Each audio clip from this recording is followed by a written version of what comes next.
And welcome everyone to Hobbs Stadium, the home of the Swathers here on the Swather Sports Network. Rusty Witcher will be joined by Adrian Hernandez here in a little while, but it's the best entrance in the state as the Swathers come up and over the berm here at Hobbs Stadium, and it's rivalry week against Hillsboro. Now, it's really interesting if you're a fan of Heston and the Swathers. You might ask the Swathers who their biggest rivals are. They're going to be split 50-50 between Hillsboro and Halstead. If you ask Hillsboro who their biggest rivals are, the Trojans are going to be split 50-50 between Heston and Marion. So no love lost. These two teams, their history dates back to way back when, even before I was born.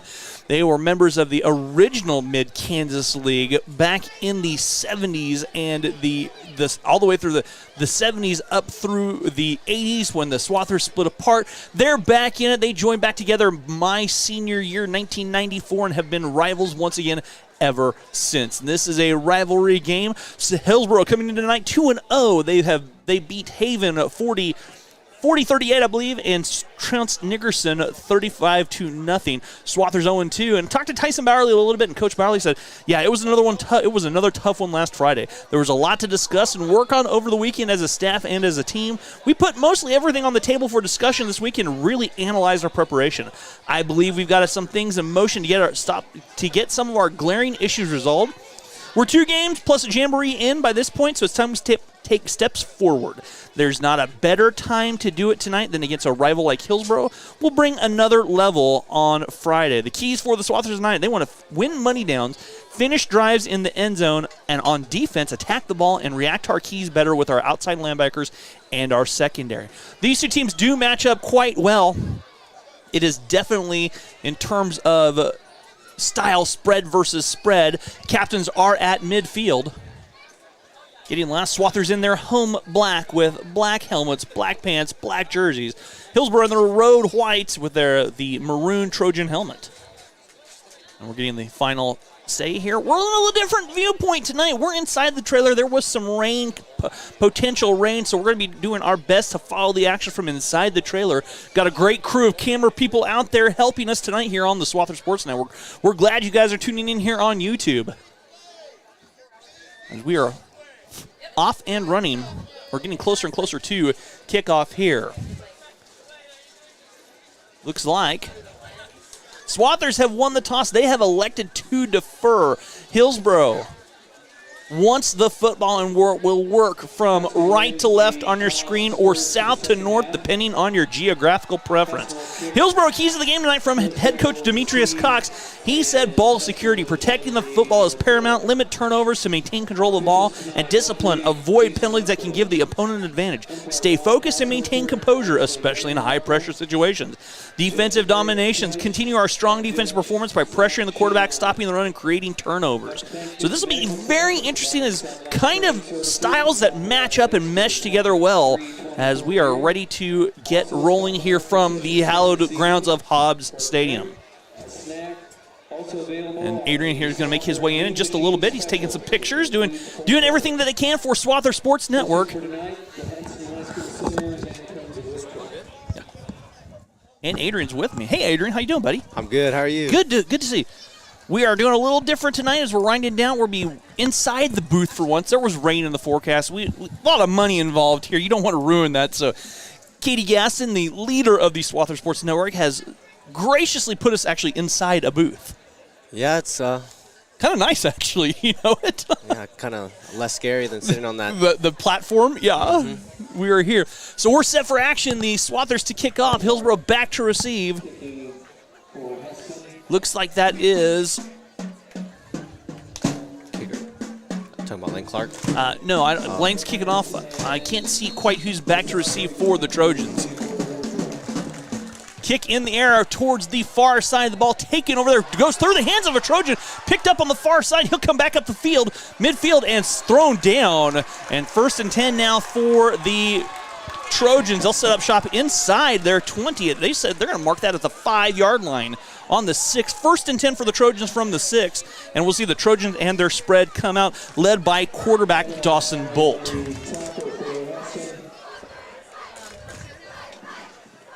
Bolt and the Trojans setting up shop. Ball on the 7. 1st and 10 for Hillsboro in the Battle of H-Town. and they'll come out here in the spread formation with, looks like, trips here to the near side. Bolt in the backfield as a quarterback flanked by Josiah Gooch is the running back. And it looks like they're getting their play. 4 wide receivers here for the Trojans. We're going to see a little bit of everything tonight, I think. Yeah, Hillsboro. There's the pitch to Gooch here on the near side. Gooch trying to string it out and wrapped up and thrown down just about the 10-yard line. Maybe pick up a 3, maybe 4, depending on the spot. They're going to give him 4. Gooch with his first carry brings up 2nd and 6. Yeah, Will White, number 11, with the tackle right there. Jackson Fry, number 1, he came in just to help out. Will stunted him, and Jackson laid the final hit. And yeah. Great job of teamwork containing. That was something that Coach Bowerly said they want to contain outside linebackers in their secondary, and the first play they did. Yeah, I got inside on the when they were talking in the weight room. They were saying how they need to come together as a team, and I think so far they've done a good job. 2nd and 6 to go. Ball on the 11 for the Trojans. Man in motion on the far side. The give is straight ahead to Gooch on the far side. He'll string it out on the left side and drop down. May have picked up a couple nearing the 15. We'll see where the spot is. And they say picked up about 3 there for Gooch. And brings up 3rd and 3 from the 14. Pickup of 3 there.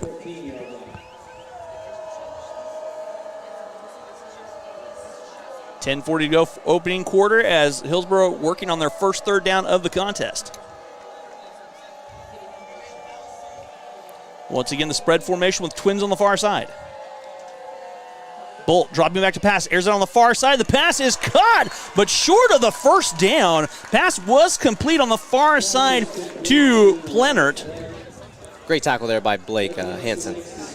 He stayed real close to him. He didn't let him have too much space. Still got the pass off, but Blake was right there for him. And took him down at the line of scrimmage. No yards on the pass. Pass complete for no yardage. Brings up 4th and 3 at the 15. They're going to give him 1. They're going to give him 1, though. We'll call it 1. It's 4th and 2 at the 15. Here's the punt.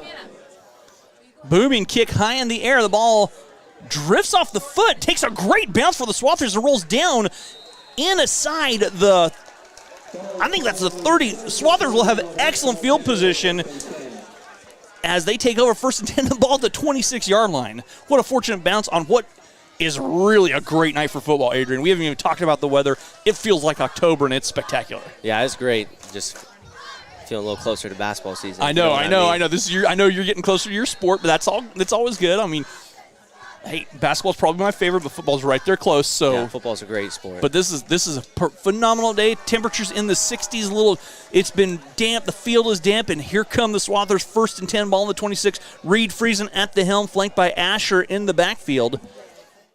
With it looks like Blake Hansen on the near side. Low snap. Reed picks up, slips of tackles, gets forward, and Reed turns nothing into something. After the fortunate bounce on the snap, I don't know if he gained any. Looks like he did. He picked up about 2 on the carry. So Reed picks up 2, and the Swathers have 2nd and 8 on what was a busted play. Yeah, I was about to bring it up. It's real wet on the field, and snaps are going to be a little slippery on those. Yeah, it is. It's just a sheen of moisture out there. It wasn't a whole lot of rain, but a nice little rain, but it's made things slick. Yeah, teams are going to be a little timid to throw too much. Wet gloves, wet ball, it's just real difficult. Twins to the near side one more time. Reed out of the gun. Gives to Asher on the left side. Asher following his blockers, cuts inside, picks up some healthy yardage, and nears the down marker. So Asher picks up his first carry of the contest. Slices it inside, picks up about 4. We'll call it a carry of 4. Brings up 3rd and 4. So the Swathers with their biggest possession so far at the 3rd and 4. Ball on the 20. I'm guessing 4-down territory.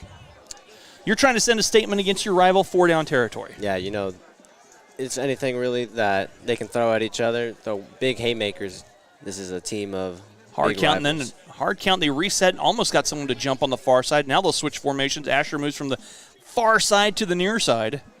Reed works out of the gun. There's a good snap. He'll have the quarterback draw. Has some room. Reed cuts inside and tripped up. And what a touchdown-saving tackle made by Wyatt Plenert for Hillsboro. Reed will move the sticks. He had nothing but daylight, and Plenert with a great tackle to save a touchdown. You know, Wyatt Plenner is just one of those guys for Hillsboro. He's real big, real strong, and he's super fast. He's just one of those guys that are going to be on big plays, and his name will be behind it every time. Reed picks up 11, first and goal from the 9. So the Swathers standing on the porch and knocking at the door for the first time as the clock winding under 8 minutes. Reed working again. Carter Gonzalez drifts into the backfield. Now he'll go to the far side. Reed, a little play fake over there. Catch made by Jackson Fry. Jackson slips 2 defenders, slicing in, but a flag comes in late. They're going to signal a touchdown, but we've got a flag on the field. A flag comes in the middle of the field. Play was on the far side. I saw the flag pop up, and we'll see what the official signal is. Did Jackson get in there? I think he did, but I think they're going to negate it. There was a signal. I didn't see the signal, but it will go against the Swathers. And the Swathers pick up an ineligible man downfield, wipe away the play. It doesn't even happen. 5-yard penalty bring up first and goal from the 14-yard line. You know, it may have not counted, but right there, that was a great move by Jackson Fry. It really was. He got 2 defenders on his hip and slid to the inside on the little play action. Reed working out of the gun again. Low snap. It's an inside reverse to Carter. Carter rumbling forward. Carter Gonzalez bouncing through. Carter rumbles his way in for a 14-yard Swather touchdown. Carter and Gonzalez was not going to be denied his first carry of the game, and the Swathers have 6 at the 7:26 mark. You know, right there, just 2 teams that love to play against each other. Just a big rivalry right there, throwing anything they got at each other. And a great play by Carter to pick up the touchdown. Ethan Schrog, I think, on to kick. The kick is up, and that is right down the pipe. 7:26 to go. Swathers lead 7-0 after a quick little drive.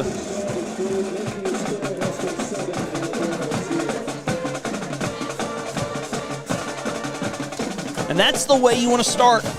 That's the way you want to start. You got field position. You went right down the hatch, scored a touchdown, all on the ground, even after a penalty, bounce back with a penalty, and score a touchdown. Yeah, some of those plays like that, like a flag will just completely drain your energy, but, you know, Swathers responded very well to it, came right back. You know, they scored that one. They thought they had it, but then there was a flag. But, of course, they get right back at it. Right back at it came in, and I'm going to say this. I am not volunteering for push-up duty. I'm not going to do that. But will you? You want to do push-up duty? No, I mean, we're busy. My shoulder hurts. We're busy. Swathers will kick off. Heading back to receive deep. Looks like we've got Josiah Gooch and I'm not sure who that is on the far side. That might be Dawson Bolt, number 8. I think it's Seth Driggers. I think it's Driggers and Gooch are back there to receive. So Lane Clark on to kick off. Here's the kick. Kick taken by Driggers. Driggers catching it this time, cutting up the field. At about the 30, great acceleration down the near side. Driggers finally corralled, pushed out of bounds, but got a good return. And Hillsboro has good field position. Their second drive of the contest at the 7:19 mark. 1st and 10 for the Trojans. And Adrian, I was talking about this before you came on. No love lost between these two teams. No love lost between the schools. The rivalry dates way back to even before I was born. So you can say it goes back a while. Yeah, you know, basketball-wise, 2 great teams every year. Absolutely. We had those 2 past years where it was 21, 22, back-to-back state champs for both teams. Yes. Incredible rivalry. Absolutely. Right, healthy rivalry. 7:19 to go, and 1st and 10 here for the Trojans. Ball on their own 38-yard line. As Trips here on the near side. And they'll give to Gooch on the far side. He'll try and string it out. And Gooch corralled by an equipment shed full of Swathers. I don't know if he picked up any yardage. Looking to the far spot, and it does not look like he picked anything up. You know, D-line right there just gets a shout-out right there. That's just well-deserved. They kept it right there. They strung the play out. He had a cutback inside, and linebackers filled it great. Contain, and that's exactly something that Barlevian said on contain, throw rack to the keys better, and that's exactly early on. It seems like the Swathers are 2nd and 10 here for the Trojans at the 38. Xander Haslett, the lone receiver here on the near side. Bolt dropping back to throw, rolling out on his way, airs it out near side, comes behind, nice play, pitch and catch across his body to Wyatt Plenert. Coach of Hillsboro said that Wyatt Plenert was just one of those guys who is a great receiver, and they're going to look for him a lot on a lot of targets, and, they found him right there on the string out by the quarterback. And an athletic play by Dawson Bolt. He's a 5'9" senior who threw across his body running and found his man. So 3rd and 5 for the Trojans, but they moved up to the 43.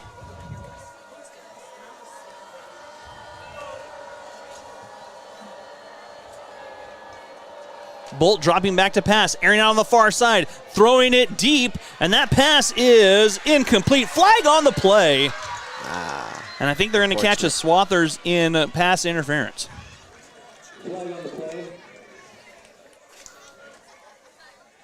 That will go against the Swathers. It will be a 15-yard penalty and the first down for Hillsboro. Their first of the contest coming via penalty.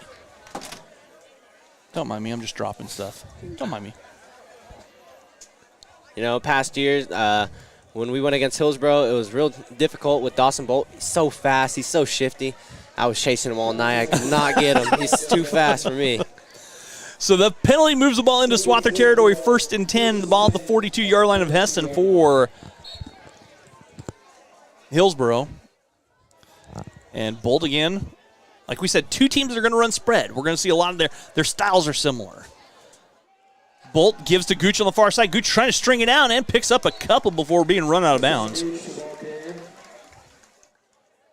Picked up a couple, I think, as he's down to around the 40, maybe the 30. Looks like the 37. Looks like they're going to pick up about 5 on the play. 4 on the play, rather. So that's, by my count, Adrian, 4 carries for Gooch, 11 yards. Yeah, he's just one of those guys who's going to have to turn it up right now for Hillsboro and keep this game close, and I think they'll keep targeting him. He's one of those guys. Yeah. He's a weapon. He's absolutely a weapon. 5:16 to go here in the opening quarter. Swathers leading 7-0. Gooch on the far side. Gooch with a little inside the read option, and the Swathers read it and snuff it out and throw Gooch for a loss. Well, depending on where they spot the forward progress, but it looks like he lost a yard. Yeah, I saw number 24, Connor Graber, in on that tackle. He's just one of those guys who gets the team going. He's one of those motors for everyone. Looks like, 3rd and 6 on the play. Maybe 3rd and 7. Looks like they spotted back at the 39-yard line. I call it. By what we're looking, it's the inexact science of spotting a football. You never quite know. You never know. I mean, years ago I did this game on radio, and I saw a 5 downs in the same game, and an incomplete pass for a loss of 5. So, I think here comes the blitz. 4:24 to go. Bolt pressured, flushed out to his right. Coming to the near side. Bolt trying to air it out, and that pass is caught. A nice play. Pitch and catch. It will be enough for a first down as Bolt finds Plenert again. And obviously, the Plenert to Bolt connection is working. Or the Bolt to Plenert connection, rather. As they'll pick up 11 on the play. And that's 3 straight completions by Dawson Bolt to Wyatt Plenert. But that's just a great 2 quarterback, wide receiver working together. Both seniors are just a credible connection right there. Been playing through middle school and know those guys personally. They're great guys and great players. Little pistol action here. The give on the far side, and that was given to Anders Weisbeck. His first carry. Tackle made by Josh Cohen, number 52 right there. Did he it looks like he picked up about 3 down to the 26. Yeah, we're inside the trailer. Kind of different feel. I was about to say I miss having the win, but I don't know. It's kind of nice in here. It's kind of nice. You're right.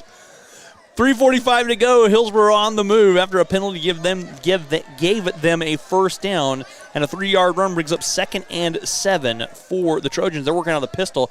There's the give to Gooch, and Gooch is in the backfield and swarmed under right away. Great play on the far side. And that was Connor Graber again with another tackle. Just one of those motor guys for everyone. Gooch doesn't pick anything up. They're going to. In fact, did they move it back a yard? Almost looks like they did. Loss of 2. almost looks like Connor Graber's blitzing every time. He's just one of those, he gets right through the gap, and you don't expect him to be there, and he's just right athletic. behind you. Athletic. Super tall. Swathers have come to play on blackout night on 3rd and 9. Bolt dropping back to pass. Blitz on, weaving his way in traffic, spinning out of traffic. Nice move by Bolt, gets a couple.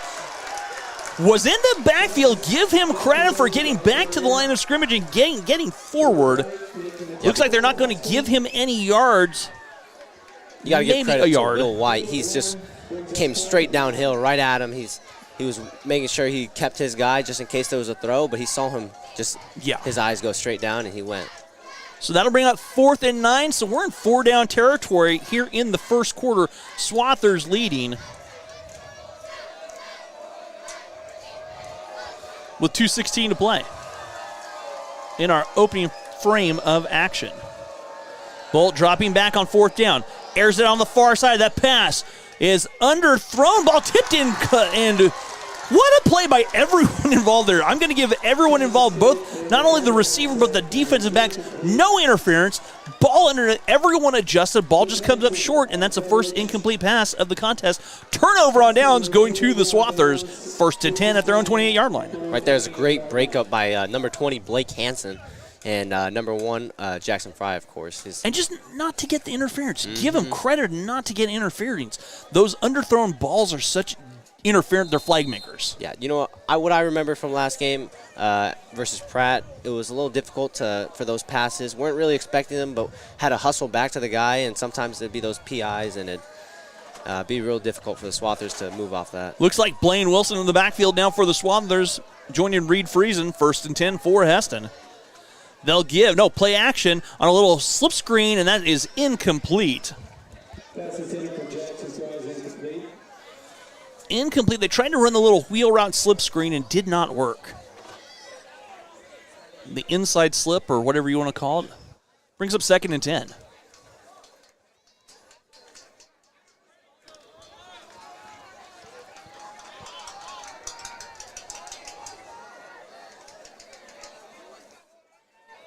One receiver split out either way for the Swathers. Give to Wilson. No, that's Reed Friesen on the keeper straight ahead. He'll have the first down and more. At the 40, up, still on his feet at the 50. Into Trojan territory down to the 45. Big carry for Reed Friesen. Yeah, Reed Friesen is just so tall. He sees right through the gap. He gets right through. He's so fast. Those long legs keep him going. His one stride maybe be people's, maybe 4 strides? 33 yards on the carry, and picks up 33. 1st and 10 for the Swathers as they penetrate into Hillsboro territory for the 2nd time. Actually, first time they were in Hillsboro territory that time. Pitch on the far side. That's taken by Blaine Wilson, slipping and sliding his way forward. Flag on the play. And we'll see what the call is. Blaine picked up a couple, I think. No, Hillsboro's defense right there just knew what was going to happen. They just were there, but Blaine made a good cut up, make sure he wasn't trying to lose any yards for that. No, there's a block in the back against the Swathers, so wipe away Blaine's carry. And a second big penalty of the contest against Heston. Minute and a half to go. The Swathers responded last time after the flag, so just hoping for the same thing right here, but Hillsboro's hoping not, and just hope Swathers can respond. Big right penalty here. puts it 1st and 20, ball back into Heston territory on the 47-yard line.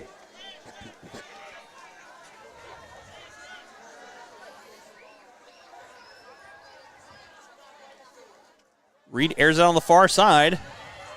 Pass is complete to Blaine Wilson. Blaine spins his way up near the sticks. A good little play out of the backfield there. That'll move back across the 50. Blaine just has all that heart in him. He might be a little small, but you don't think so. Once he hits you, you feel like you're getting hit by just some regular, almost 6 foot. A 6 foot backer? Yeah. Yeah, of course. So pickup of 7 brings up 2nd and 13, ball at the 46-yard line. Reed working again one more time. Little play, counter inside again. And I didn't even see who had the football. It had to be Carter, and he does. Carter rumbling forward. Carter Gonzalez, a load penetrates deep, and that moves the ball near the sticks.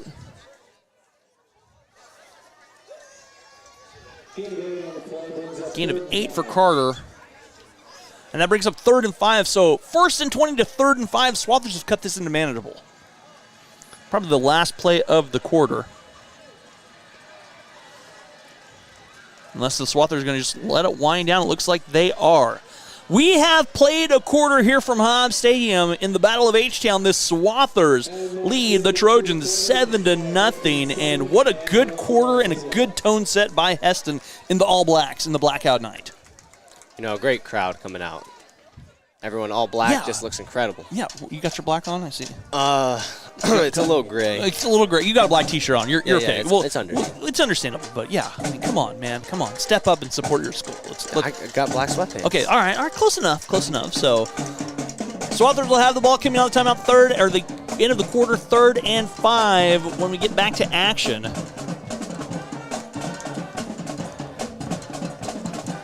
Here on the Swather Sports Network as we are inside the Swather Sports trailer, which is actually really nice. Great effort here by Gaston and her crew. I'll take a little credit. You want some credit? Just a little. All right. Adrian's getting some credit too. I mean, you guys want to get into audio visual and see what's going on, you need to check out any class that Gaston teaches here at Heston High School. I mean, the stuff that, not just the Swather Sports Network, but the film crews, everybody does is phenomenal. Absolutely phenomenal.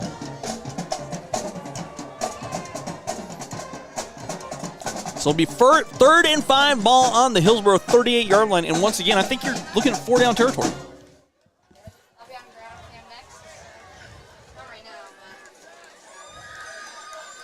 So the Swathers working again, gun. This time Asher's back in the backfield. 3rd and 5. Man in motion, Will White. Low snap.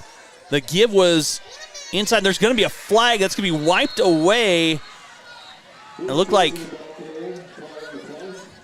Reed was the ball carrier, but flag on the play. They'll probably push him back. I didn't see the call.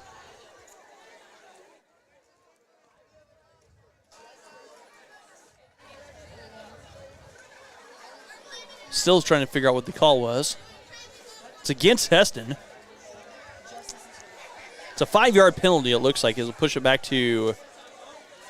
No, it's a 10-yard penalty. It goes back to the 47, so... 3rd and 14.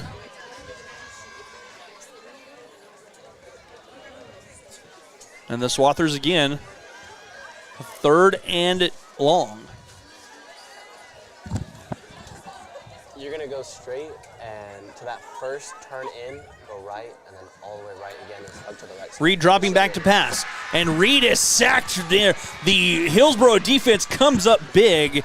That was Sam Sorensen coming up for the sack. And that pushes Reed back. It looks like he lost. Oh, they're going to give him forward progress. But a loss there on the play. Oh, no, they lost a 5, excuse me. So Bo Warden onto punt. And there's a punt. And that shanks out of bounds, and Hillsboro have good field position here to start their drive. 23 maybe right there, give or take.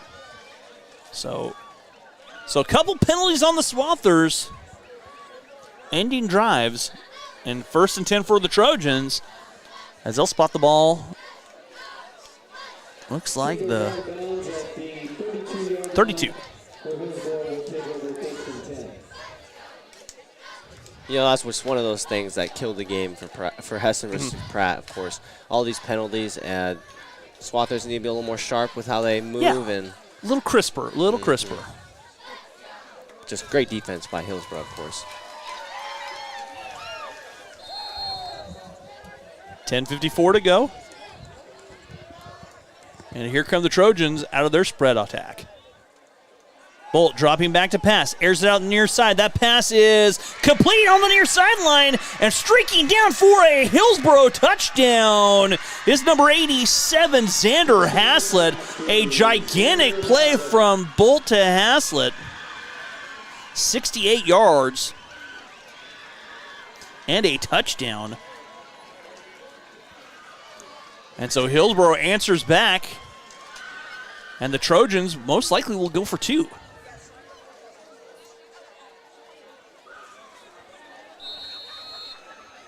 It's a great pass right there by Dawson Bolt, of course. Now you just have to have those wheels right there. He was, Xander, he has those wheels on him. He's very fast. I've played against him for almost my whole life, and he just one of those guys you have to keep an eye on. Oh, and a kick block, but a flag comes in. You know, I think right there, Josh Cohen caught it right there. I think he took it back. That might be his points. Personal foul against the Swathers. The call, it must be roughing the kicker, and Hillsboro will get another attempt. They move closer, right? Yeah, half the distance from the 3 down to the 1.5. I thought I saw a double flag for Hillsboro and Heston. So once again, this is, it looks like Lincoln Weichert on the kick. And now they're talking something over. And I wouldn't be surprised, you're that close, 1.5 yards. Are you going to run some type of dive and go for 2 maybe and try and steal some momentum? You know, I think Hillsboro is just going to try to play it safe. But, you know, just, of course, that rivalry right there just between the two teams. Like, that's just one of those sucker punches to the mouth, of course.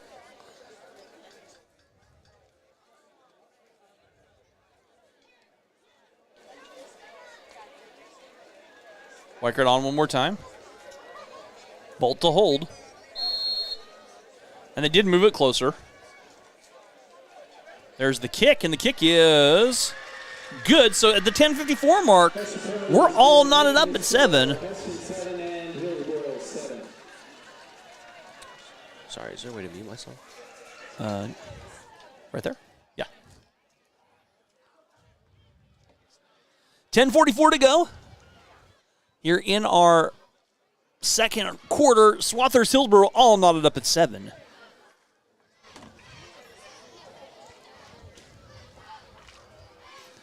As Heston to receive. After the drive, it's a 68-yard pitch and catch was a key there. That puts Bolt up to 4 of 5 for 86 yards. So this, I'm good. Thanks.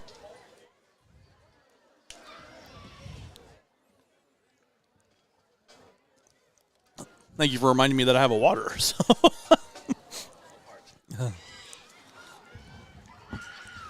10:44 to go. Swathers to kick on, or to receive, rather. Looks like Blaine Wilson back to receive. Daxon Deering's here on the near side as well. And I think that is Blake Hansen on the far side, yeah.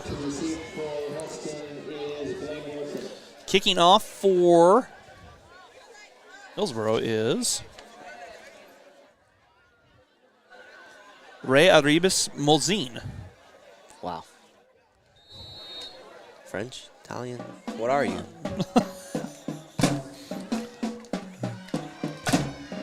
Yeah, this looks like a different type of kickoff than I remember last year for the Trojans, of course. They all in three-point stances, and they sprint right at you.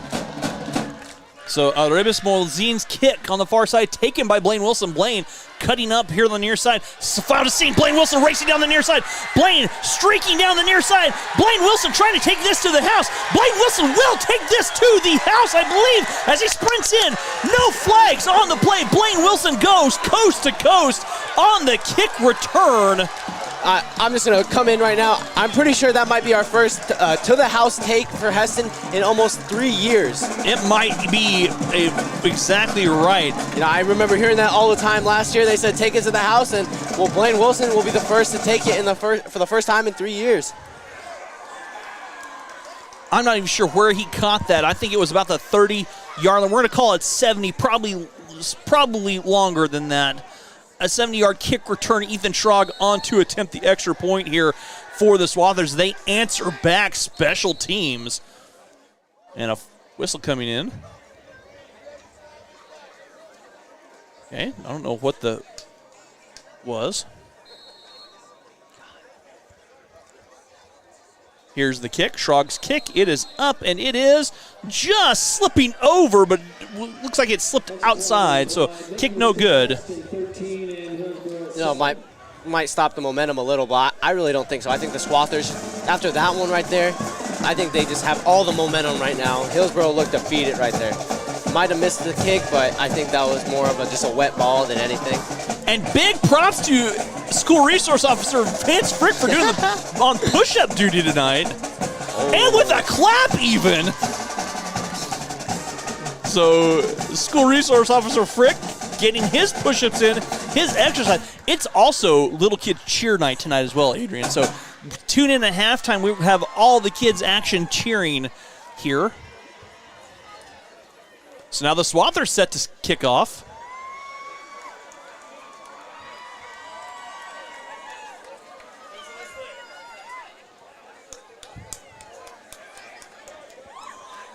No, right now, I wouldn't be surprised if Swathers come with a surprise onside. All momentum right now. They front line wouldn't be expecting it. Interesting. They leave almost the Swather completely open right there for an easy little kick. Okay. I see that. You know, I've played for Bowerly. I know how he thinks. Maybe that's what I'm thinking. So Lane Clark to kick off here for the Swathers. After Blaine Wilson goes to the house. There's a boot. And that is taken here near side. And that would be Dawson Bull. Or was it?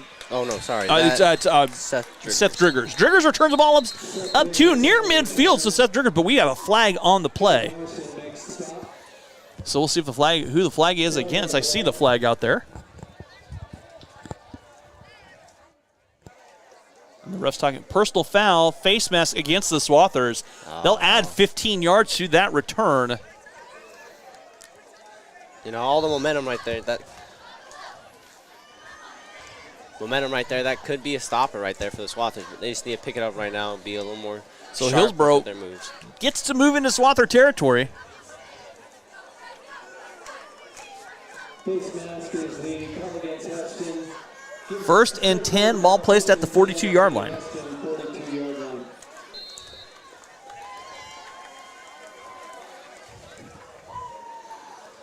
So we still have 10 minutes to go. It has been fireworks central in the last couple minutes here, it feels like.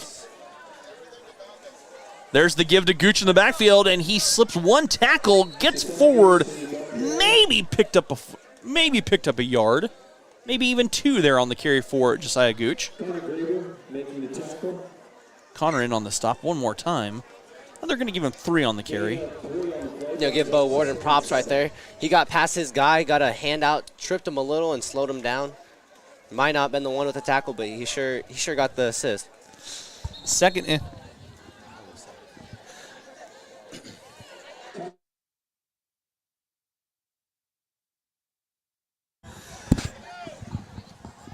7, a timeout on the play. So don't forget, it's Little Cheer Camp tonight as well at halftime. So everybody will be on the field after that.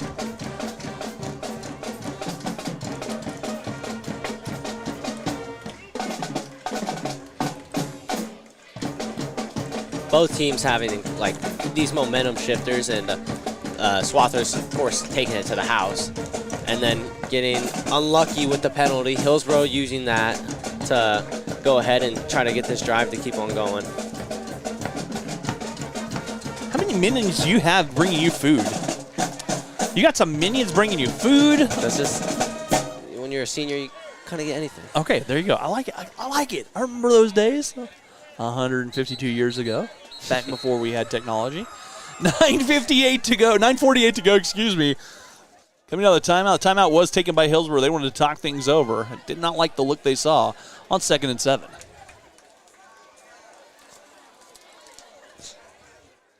And I have no idea if the Golden Plains Federal Credit Union ended up selling out of the blackout shirts. So here they go. This time, Weisbeck in the backfield. The give is to Weisbeck as he gets up near the line of scrimmage. As Asher comes in with a tackle, and Weisbeck thrown for a loss as he'll lose 4. Third and 11 at the 43.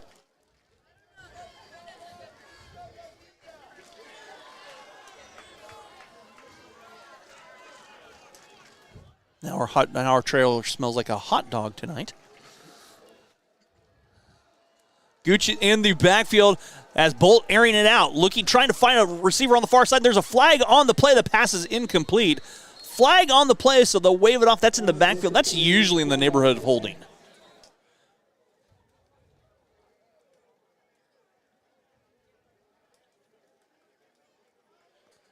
And we'll wait for an official. It is holding against the Trojans. We'll see if they... Swathers do indeed decline it. 4th and 11. The call in, Hillsboro coming on to punt. Levi Smith looking like he's going to do punting duties. Blaine Wilson going back to receive. Blaine, last time Swathers were on special teams, he took it to the house. 70-yard kick return there for Blaine. So we'll see if Smith kicks it away from Wilson. Good snap, good kick. As that one gets away, Blaine going back, and he'll take it at about the 10. Slips a tackle, ball loose on the ground, picked up, and I can't see who has it. On the far side, the Trojans force the turnover, and they have it 1st and 10. Might be 1st and goal even as the Swathers turn over on the fumble. You know, that's just super unlucky right there by for the Swathers. It's wet ball. Ball already hit the ground. He's trying to catch it. Slips out. Looks like the ball spotted at the 10-yard line. 1st and 10. They're going to say 1st and goal from the 10, so now the Trojans have a chance after the Heston turnover. Bolton Gooch in the backfield one more time. Out of the pistol, looks like Weisbeck back there too. So Trojans trying, there's a little quick pitch to Gooch. Gooch trying to string it out on the left. Tripped up. Maybe got forward for a yard.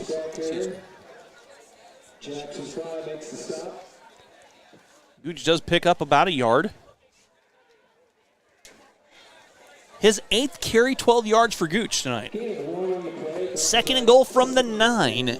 Clock winding, 8 and change to go here in the first half.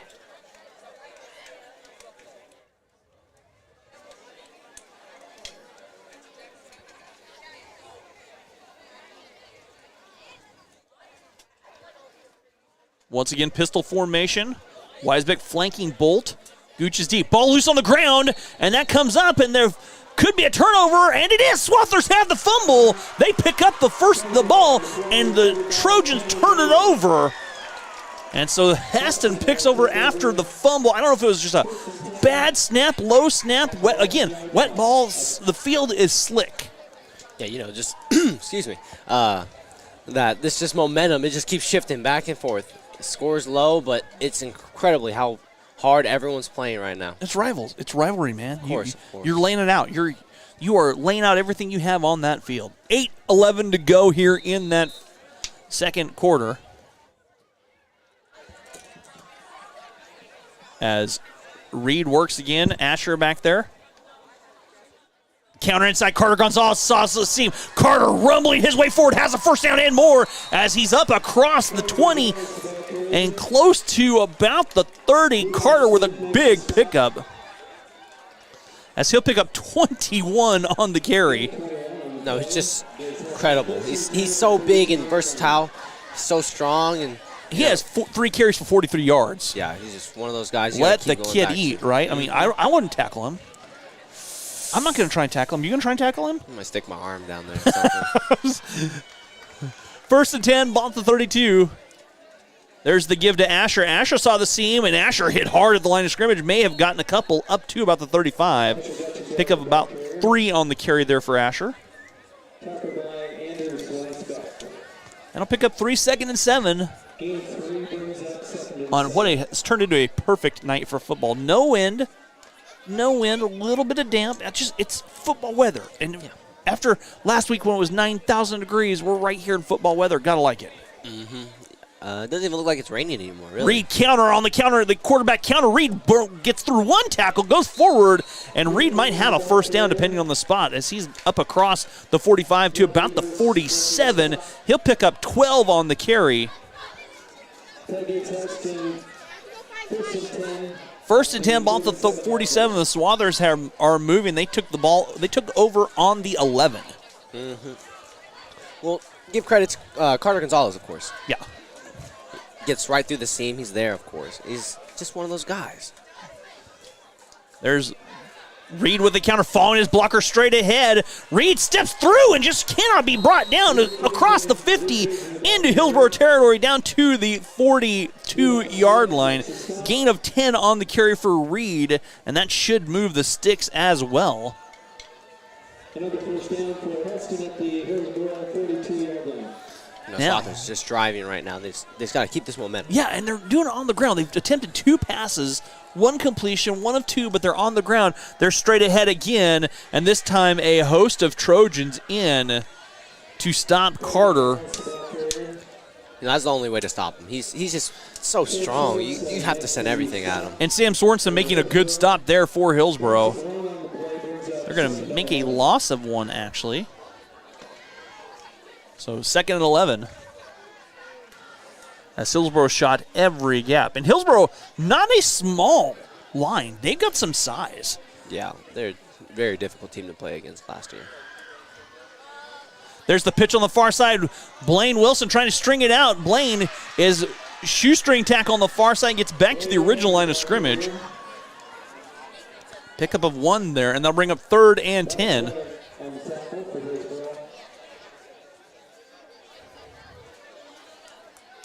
Oh, no, they're going to give Blaine a couple, actually, on that. Here's a 3rd and 8. 3 on the carry for Blaine. 3rd and 8. 5:40 to go here in the first half. Swathers leading 13-7 here on the Swather Sports Network.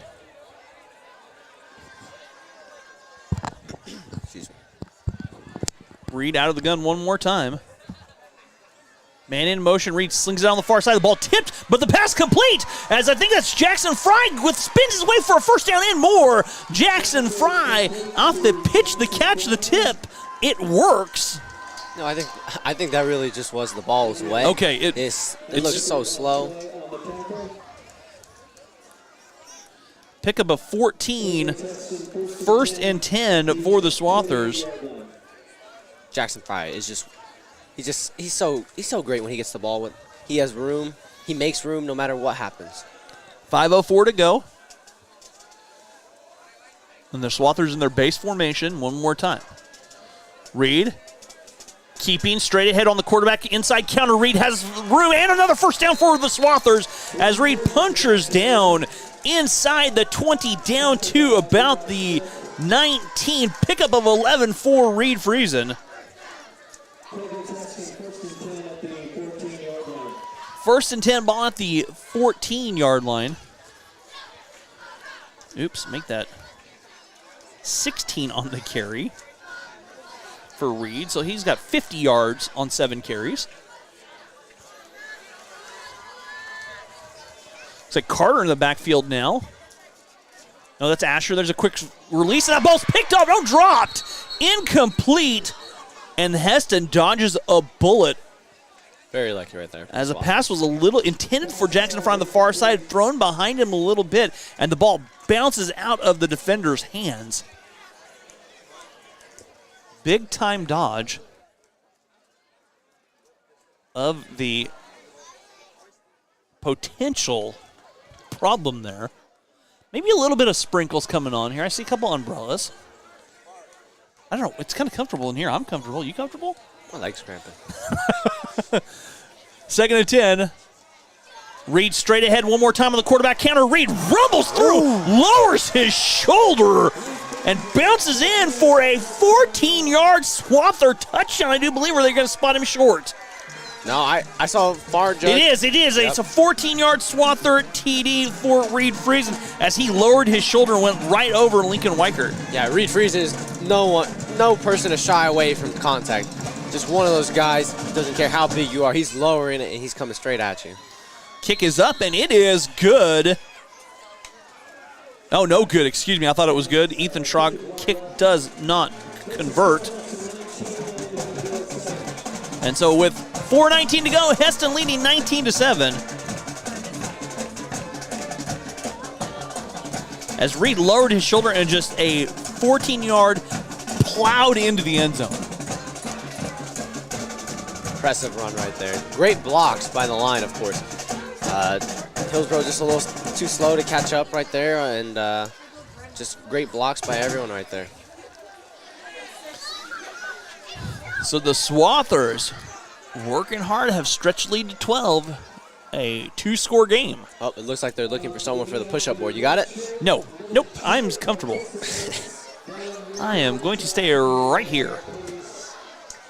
You know, I'm going to take a little credit. I actually helped make that in woodwork. Okay. Painted it a little. I dabble with that.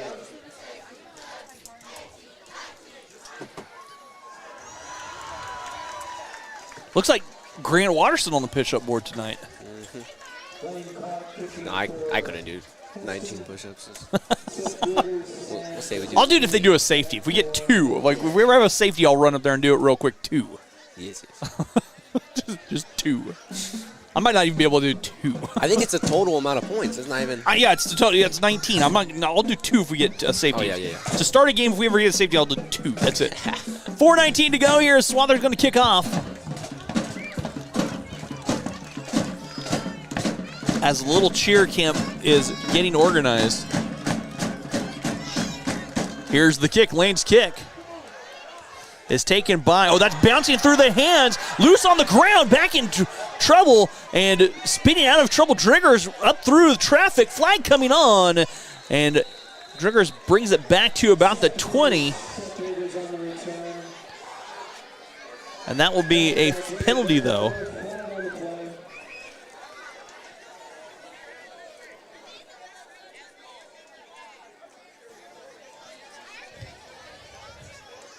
Holding against the Trojans, they'll go back deep into their own territory. So that was the Swathers drive. I just realized that was an 89-yard drive for the Swathers. Oh, yeah, for the 11, yeah. Hillsboro trying to answer back. They're taking over 1st and 10, ball placed on their own 8-yard line. On the Trojans' 8.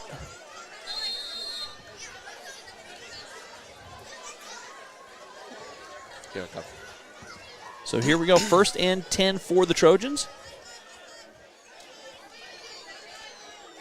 Twins on the far side, one receiver split here to the near side. Little give to Gooch on the far side, trying to string it out, gets by one defender, cuts into the uphill field. Gooch still on his feet near the first down, sticks, and he'll have a first down, pickup of about 12 there for Gooch, and that doubles his yardage total by my count as he's all the way up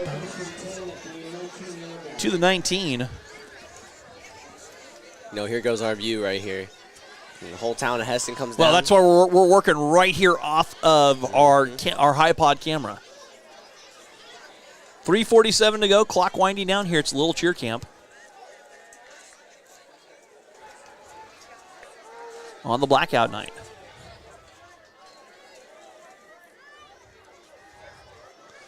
Gooch trying the near side, cuts inside, gets through one defender up near the 25, just stopped short of the 25.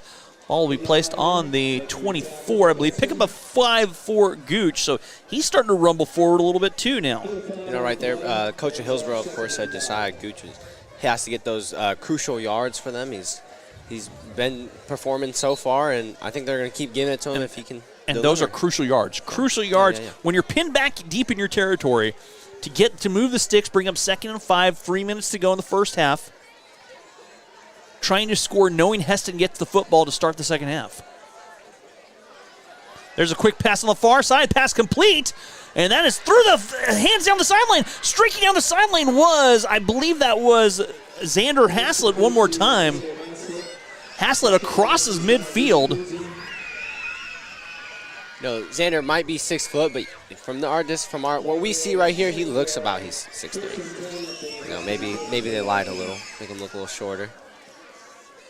But Xander he gets that open space right there, and he can string it out right there for the Trojans. So now Bolt with 118 yards passing. My count is into triple digits. 2:45 to go. Ball in Heston territory at the 44. Bolt works from the shotgun one more time. Twins on the far side. Bolt dropping back, little play action. In the pocket, flush from the pocket, working right. Bolt trying to cut upfield and slips a tackle near the first down sticks on the far side. Bolt will pick up almost a first down. I think he stepped out short. So he'll pick up, I think, 9 on the carry.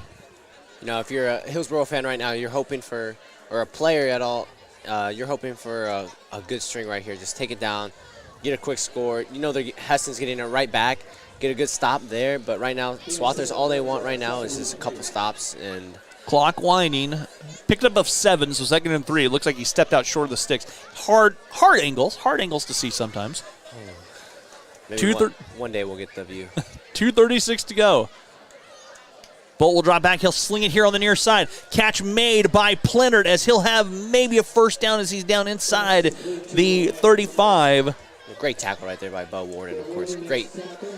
He dove right at the ankles. He got him before he could get right upfield. He broke one tackle, but Bo was there to get him from behind. Looks like picked up 2 there. So 3rd and 1.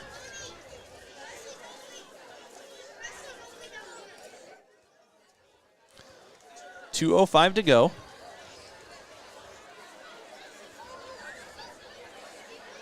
Clock's ticking. As one more time, the pistol formation now. Hillsboro trying to change things up. High snap given side to Weisbeck. Weisbeck rumbles forward. It looks like he will have the first down.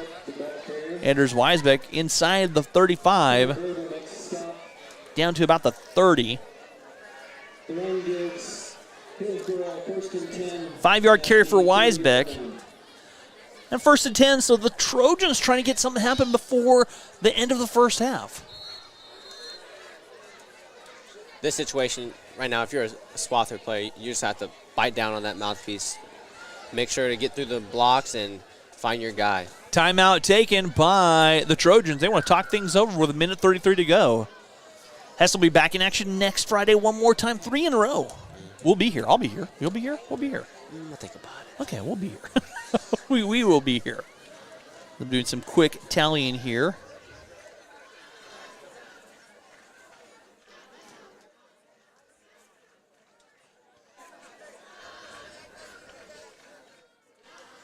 So it looks like, by my count, what I'm seeing here is Wyatt Plennert has 4 catches for 20 yards. Xander Haslett, 2 catches for 90 yards. Kind of the favorite targets here for Dawson Bolt. In the early going, Bolt 6 of 8 for 120 so far. Yeah, you know, Coach Hillsboro said Demetrius Cox, yeah. Said those are 2 main guys they pass to, and you know they deliver, of course. That's right. If you're out there and you're delivering the mail, you're going to keep going to the people who are delivering that mail. If it ain't broke, don't fix it. That's exactly right. Minute 33 to go here. Here come the Trojans. Bolt, air play fake, little pump fake. Pass is dropped on the far side. Right there, that's just so unlucky. Ball's wet. Gloves are wet. Yeah. Ball's slick. You're seeing a little bit of it. You can see the moisture. I think you can almost see the moisture on the field. It was just a gentle rain. It was a kind of rain that not a lot of heat, just kind of stayed on top. It's slick, and now you've got the humidity, and you've got the slick grass, and it's 2nd and 10 with 1:29 to go. You know, that's just very unlucky for Seth right there. He plays both ways. Might have been on the ground. Gloves still a little wet. Towels, very rare to come by for me, for the Swathers. When I played, I always had someone hold the towel for me.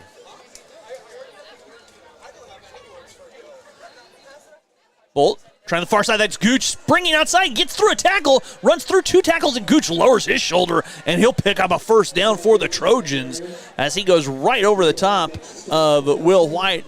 And Gooch gets the ball inside the 30, down to near first down marker.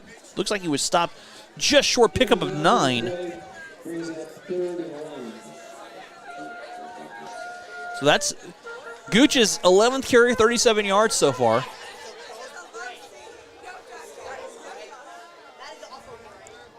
You can hear the best band in the state, of course. Getting ready for halftime. Bolt gives to Gooch inside again. This time there is a host of Swathers not fooled. I don't know if Gooch picked up the first down. He's going to be awfully close down near the line to gain, and it looks like no, he did not.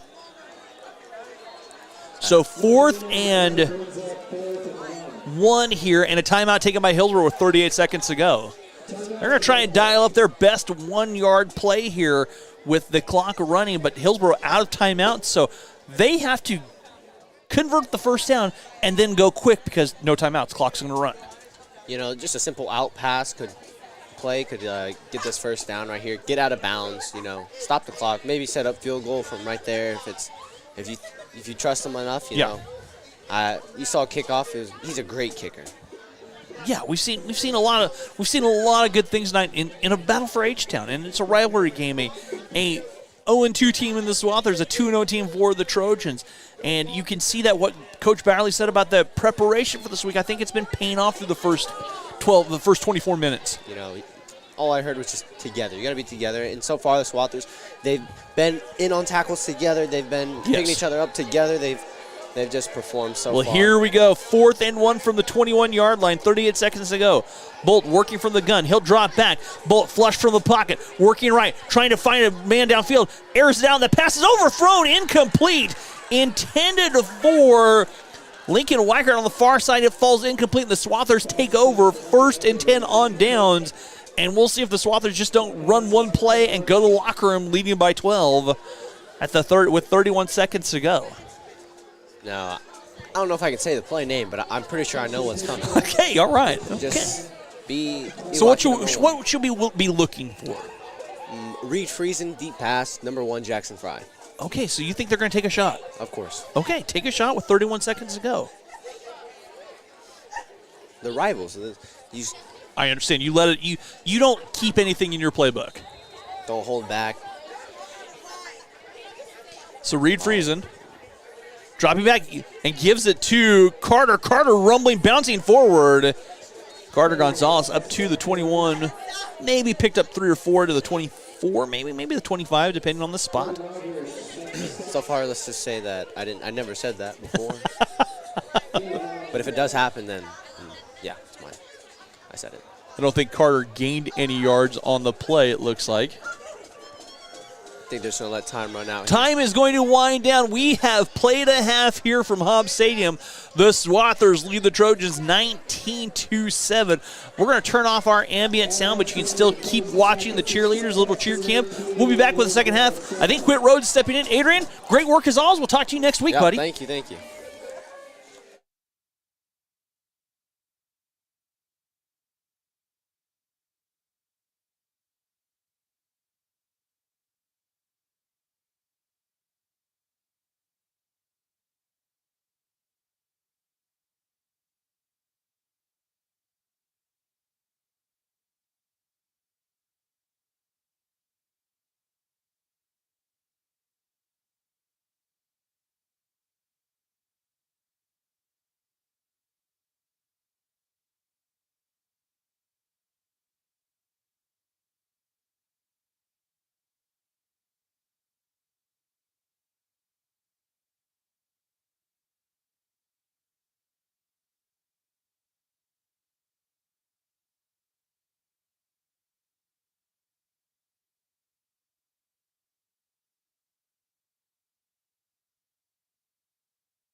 And welcome back to the Swather Sports Network. 25 seconds to go here as we're winding down in half. We were just visited by three really intense kids who want to be part of this eventually. So I'm joined by Whit Rhodes, and Whit already has a play coming out of halftime that he's going to make a prediction. We're going to see if it holds true. Yeah, I got all my money. It's a sweep to the right here. I don't know. Sweep to right, okay. Something just telling me there's some magic in the air. I'm just sensing it's going to be a sweep right. Now, by my count, Whit, it looks like Hillsboro has 169 yards of total offense, 120 through the air, 49 through the ground. Swathers, they're getting it done on the ground. They have 117 on the ground, but only 21 through the air. But the difference right there in that is that gigantic kick return from Blaine Wilson, going 70 yards to the house. Yes, exactly. And again, we saw it a little bit in that Pratt game, but he can really turn it on. He can really use his legs when he gets those gaps. You're not stopping him. And away we're getting off and getting ready to kick. It looks like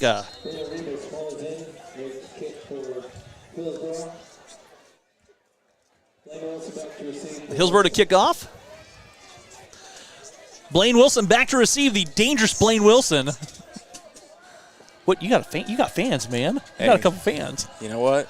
You'll take him? I'll take There's him. The ball, kick in the air. Blaine takes it at about the 15-yard line, cuts back up the field, looking at the 20, still dancing behind the defender, slips, cuts it back, and then spun down at the 25-yard line, 10 yards on the return. 1st and 10 for the Swathers. They'll set up shop at their own 25-yard line. And Blaine Wilson coming out of halftime, you can see he was patient behind his blockers there. He didn't get much, but you can see he really knows how and what to do with the ball. 11:53 to go here in the third quarter as was first play. And Whit has called this, he wants a sweep right. Sweep right. Sweep right. So we'll see if Whit is on how close in tune you are with the Swather Sports, the Swather play calling. I've just been reading it in the first half, seen the plays. Asher Dutchendorf in the backfield with Reed, Friesen, Carter. Gonzalez is the up back. Here is the little cutback. It's a draw up the middle. Carter still on his feet, rumbling forward up across the 40. Almost went right, cut it back in. We're going to give you half credit on that. Hey, we'll take it. I mean, a first down's a first down. Go Swathers. So Carter picks up 16 on the carry. He's up to 59 yards. And it's 1st and 10 at the 41-yard line of Heston. Swather went on that 90 or 89-yard drive to cap off by Reed Friesen's 14-yard plow into the end zone. I don't want to tackle Reed.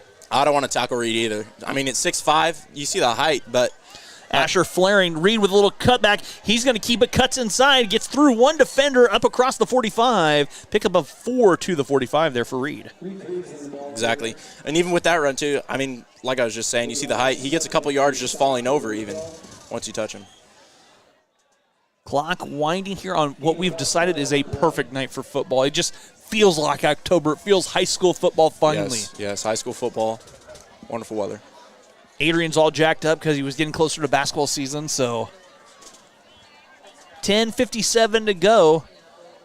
There's a counter inside to Carter. Carter still on his feet, rumbles forward, and the only way that Hillsboro can tackle Carter is take out his legs, but he'll slip forward for a first down. As that ball gets inside from the 45 to the 46, pickup of 9 for Carter.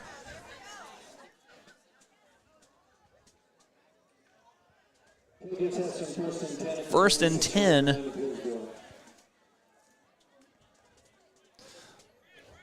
As they're into Hillsboro territory. Reed. Keeper again straight ahead. Reed dancing forward, slips through a defender towards the sideline. Reed still on his feet and spun out of bounds. I think something that's underrated about Reed is his balance. He has great balance. He's a great athlete. I mean, you see it in football, dual sport. You even see it in basketball. He's a really nice forward, really athletic, and it shows on the football field. Pickup of 7 on the carry. So that's 10 carries, 75 for Reed by my count, and the Swathers rolling out of the spread, but they want to run. You're running out of the spread. They've thrown 4 passes. Reed's 2 of 4. But, hey, like Adrian said, if it's not broken, don't fix it. Exactly. If it's not broken, don't fix it. And it's been a loud 75 yards for Reed Friesen. There's a counter inside to Carter. Carter straight ahead. Carter rumbling forward. Carter slipping through and drug down on the far side. But Carter all the way down inside Hillsboro territory. Into the red zone he goes. Rumbling forward from the 39. A big carry for Gonzalez one more time. pickup of 23 on the carry. Another really good mover for his size, Carter Gonzalez. You can see the grass flying up from his cleats. He can chug it.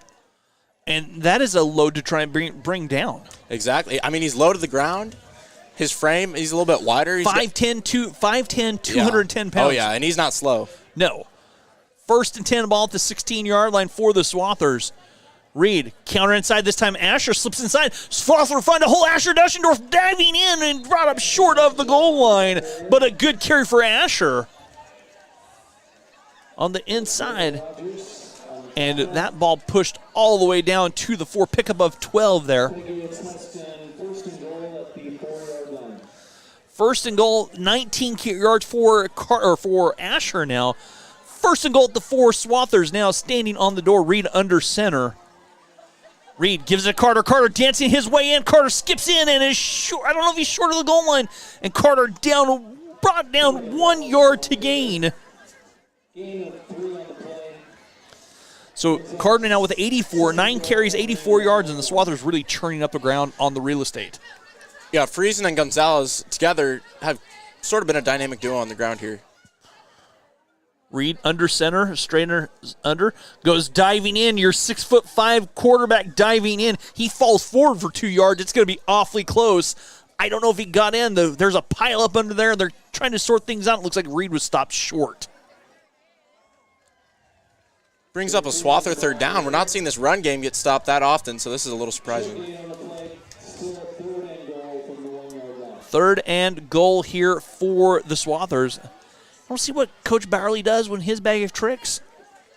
Again, power formation. Almost old school split back, almost the power I. Exactly. Or an offset I. Yeah. There's the give to Carter. Carter rumbles in, diving in, and Carter Gonzalez is in for a touchdown, a 1 yard touchdown plunge by Carter. Really nice. And the Swathers extend the lead here. And Ethan Schrog on to attempt the extra point. So the Swathers go right down the field. They churn up the real estate and tack on 6.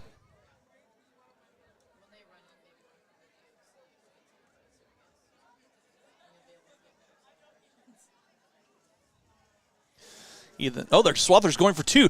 Quick pass on the far side. The hook and lateral for 2. And Jackson Fry is slung out of bounds on the far side. They tried to go a little razzle-dazzle. Surprising there. Razzle-dazzle for 2 did not work. And the score, Heston 25, Hillsboro 7. And normally they bring out Ethan Schrog there, who's been really, really good so far. Unfortunately, in the first half, he didn't quite get one down. But I think, again, Adrian was talking about this, and he makes a great point. Slick ball, wet footing. Exactly. It's just slick. It's not real wet. It's just slick out there. You can see kids slipping. And we're seeing some of the grass pop up today, too, so you're wondering that ground's a little bit loose, too. Yeah, a gentle soaking rain all day today going on for a long time, and that's kind of where we're at.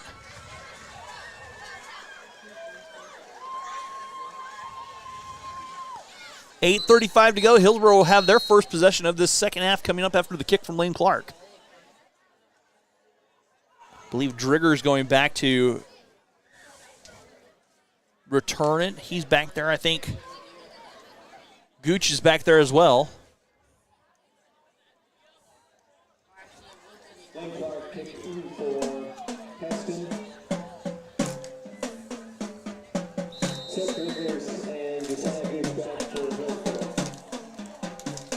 So Driggers and Gooch back to receive for the Trojans. There's the kick, and it looks like that ball nearly bobbled on the far side by Gooch. Gooch trying to get some room, still churning forward, and a good return on the kick. It'll be 1st and 10 for the Trojans. And Whit, I've got to give Hillsboro a ton of credit, and not just for what they do, but I've been at Hillsboro many times for radio for basketball during the Trojan Classic Invitational. Okay. You talk about a great spread in their hospitality room and being treated with the utmost respect. My hat goes off to the staff over there for their hospitality room at Hillsboro and what they do. It's great. It's wonderful to go. It's a great basketball tournament, but they do such a good job of treating the workers and the media and everyone that is there. And I'm sure it's a really nice feeling being able to go to these schools and them having these things set out for you like that. It is the hospitality room, the unsung hero of media coverage. And so now when we get to host them, it's just as nice. And there's a give to Gooch. Ball loose on the floor ground. And diving on it, looks like the Swathers have it on a fumble. Gooch got a yard but fumbled, and another turnover. And the Swathers take over after the turnover on excellent field position. I don't know. And again, I think we're seeing some of that slick ball. It's just a little slimy. Exactly, and it seems it's been affecting Hillsboro a little bit more today than maybe the Swathers, but for sure it's been a factor for both ends. During the halftime, I watched a kid running and sliding on the concrete. It's just that much of a sheen, and I thought he was going down, but he managed to keep his feet. You know, and it's those traumatic memories that keep you away from high school football sometimes. 8:21 to go. Reed working out of the gun one more time. Base formation. He'll drop back, looking to throw. Airs it out, going over the middle, and that pass is deflecting, incomplete. Looked like it was intended for Carter Gonzalez and maybe also, I'm not sure who else was back there, maybe Jacob Burkholder, but maybe a little bit of confusion on the route as two Swathers almost running the same route side by side. 2nd and 10, ball at the Hillsboro 36-yard line.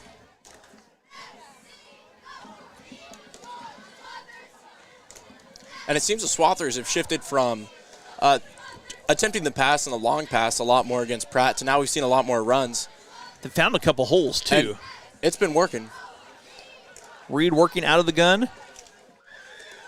Gives to Asher. Asher around the right side. Stutter stepping, going, chugging through a tackle. And Asher brought down near about the 30-yard line. Pickup of 6 for Asher. Now the Swather running game well over 150 yards, and someone went down. Looks like we got a cramp on the play out there. And that's one thing that these cooler temperatures can kind of do. They can bring the cramps out. You know, we talked about hydration last week. We did. This week we're dealing with the weather maybe a little bit. It's really just not what you want to see. I guess it gives the nice players a nice little break, but cramps are no fun. Cramps are not fun. I am a walking cramp oftentimes, and it's not fun. Not fun at all. Not fun at all, but it's, like we said, it's the hydration. It's not the hydration on game day. It's the hydration up through the week leading up to game day. So drink that water, kid. Drink those sports drinks during the week if you've got competition. Coming up as they're tending to the down Swather out there. Swathers will be back in action next Friday right here one more time. It's 3 in a row for Hobbs Stadium.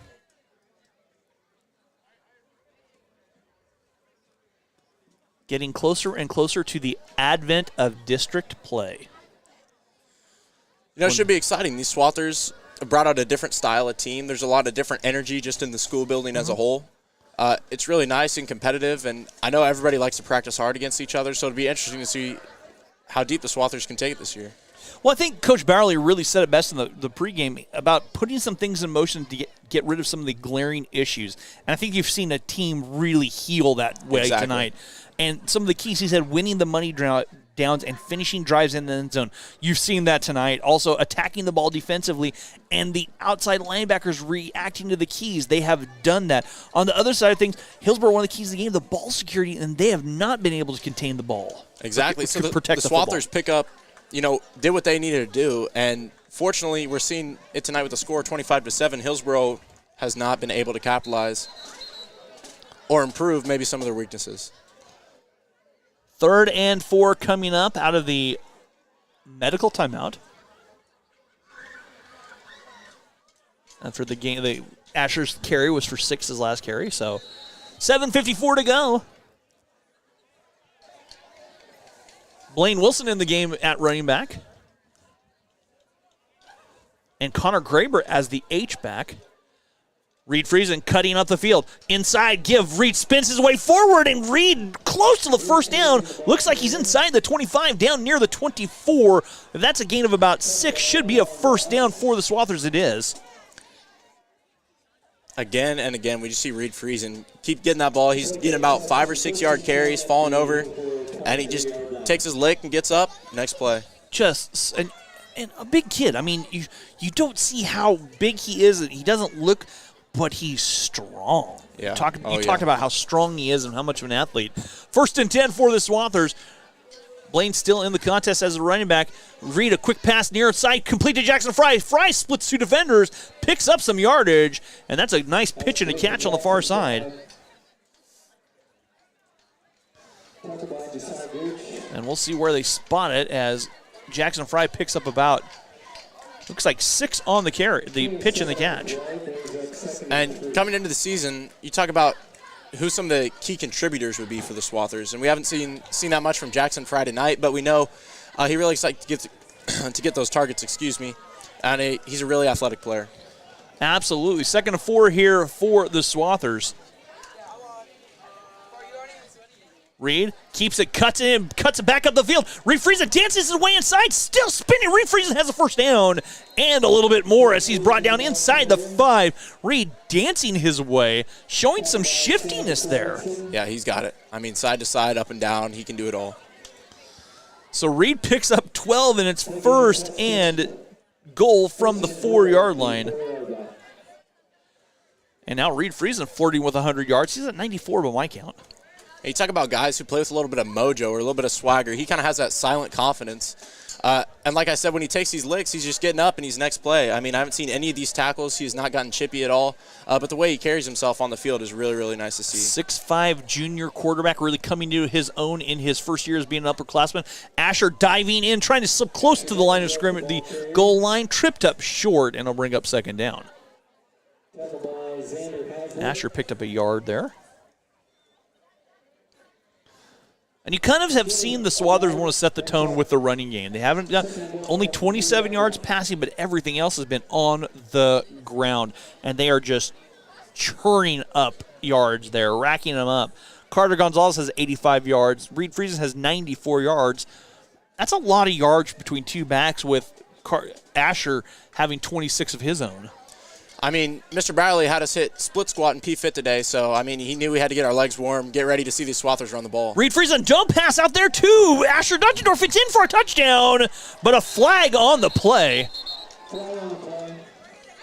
And I saw the flag come in. I don't know. I think they're going to say it was an illegal forward pass. I do think we have an illegal forward pass as Reed was running for almost a jump pass, but I'm not sure. They're going to talk things over. Hard to tell. Ball's on the south end zone. And it's extremely hard for us from this angle to see holding exactly the call. And stuff. Holding the call. They'll wipe it away, and 2nd and goal from the 3 will probably turn into 2nd and 13. A new rule this year in high school football is that a penalty behind the line of scrimmage is assessed from the line of scrimmage, no longer the spot on a hold. We've got some administrators who are causing some trouble. Yeah, and these administrators have really gotten out of hand. They know someone needs to rein them in. Leads me to question some of the, the leadership up top here tonight. 2nd and goal from the 11. Reed cuts it inside. He'll bring it up the field, and he is dropped for maybe a minimal gain. Reed picking up 2. 3rd and goal from the 9-yard line. Wow, these administrators are out of control. You know, I'm not trying to badmouth my own school on, what is possibly one of the most. In all honesty, folks, we're having a good time with these guys. We're having a great time. Yeah, of course. Don't take it for a grain of salt. Don't take it seriously. Don't take it seriously. We're having a great time here in the Swather Sports Network. 4:47 to go, 3rd and goal from the 9-yard line. Reed Friesen out of the gun one more time. Asher's in the backfield with him. and a jump, and looks like a hard count caught one of the Hillsboro linemen jumping. It'll be a 5-yard penalty. So all of a sudden, 3rd and 9 becomes 3rd and goal from the 4. And a little more manageable. Blaine Wilson checking back in. And so you wonder if Blaine's not in to help stretch the field a little bit. He's got some speed, some outside speed, some shiftiness to stretch that field.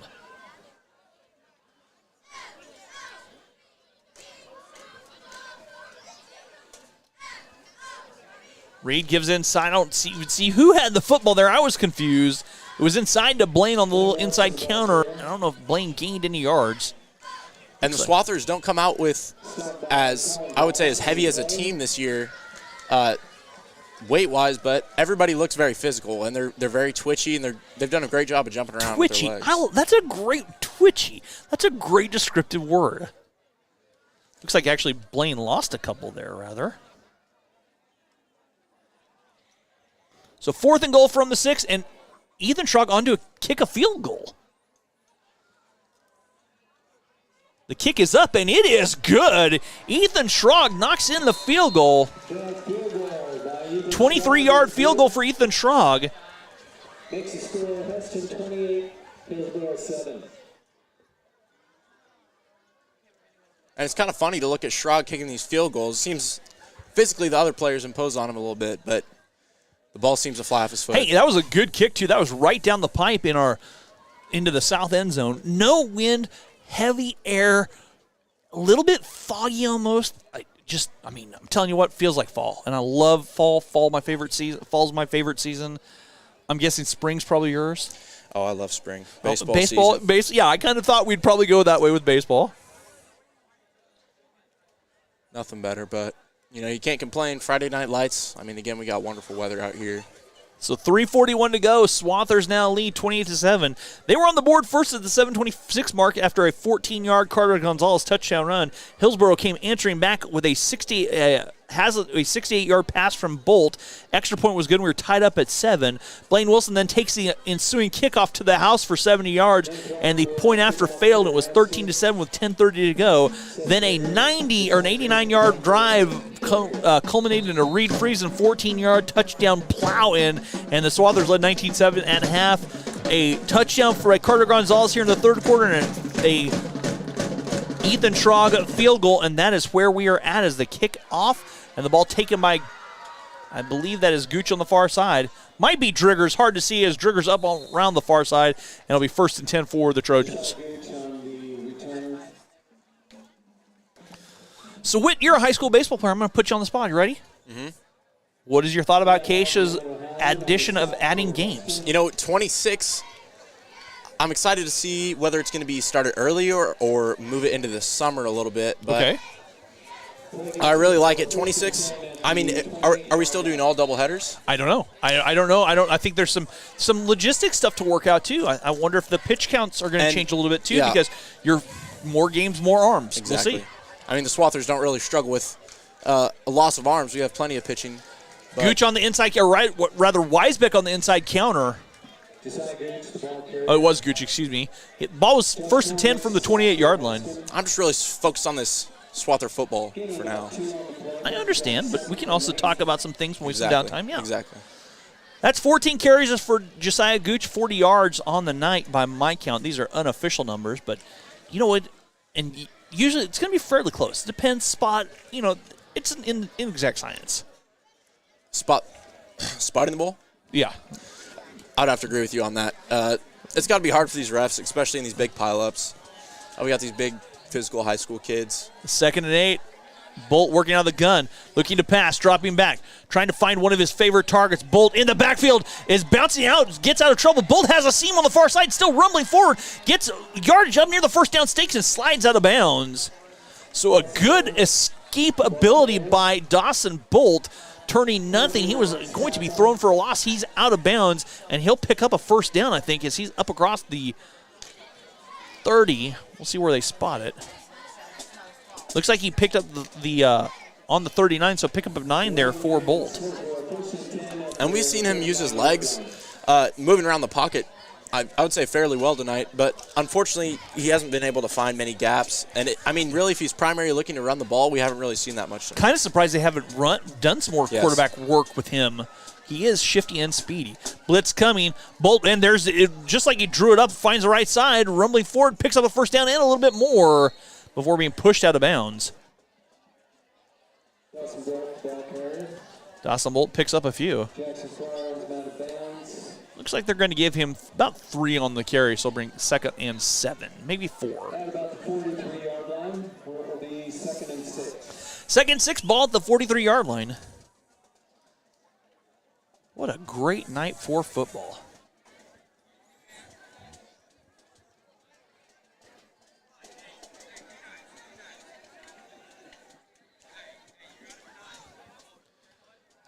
Bolt dropping back to pass, flush from the pocket, working to his right.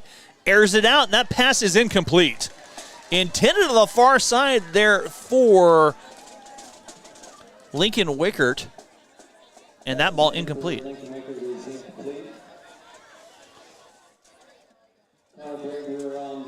So Hillsboro, the Trojans had 120 yards at halftime through the air, have yet to complete a pass here in the second half. It's been really, really slow coming out the gate for Hillsboro. Let's see if in the second half they can't, fire up something, maybe get some momentum going and put them back. Swathers have controlled the clock. Give the Swathers credit, but Hillsboro trying to answer back and still manageable. It's 28-7. A lot of time to go.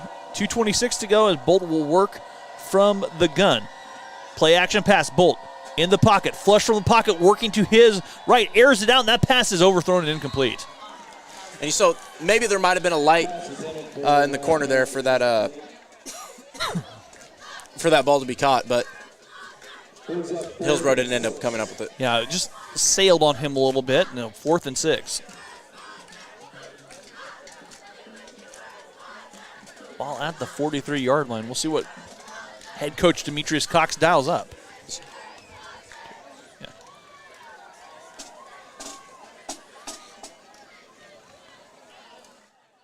Looks like the Trojans going to try and go for it. Why not? You're down by 21 in a rivalry game.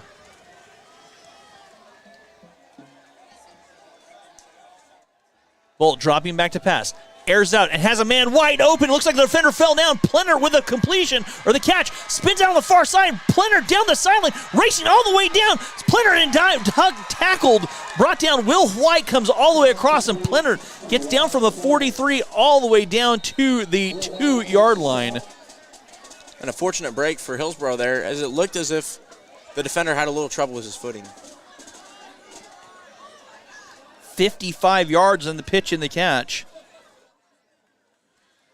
And Plenner comes up a little bit gimpy on the far side, but it'll be 1st and goal from the 2-yard line. So the Trojans trying to answer back. Their longest play from scrimmage in the second half, 55 yards on the pitch and the catch.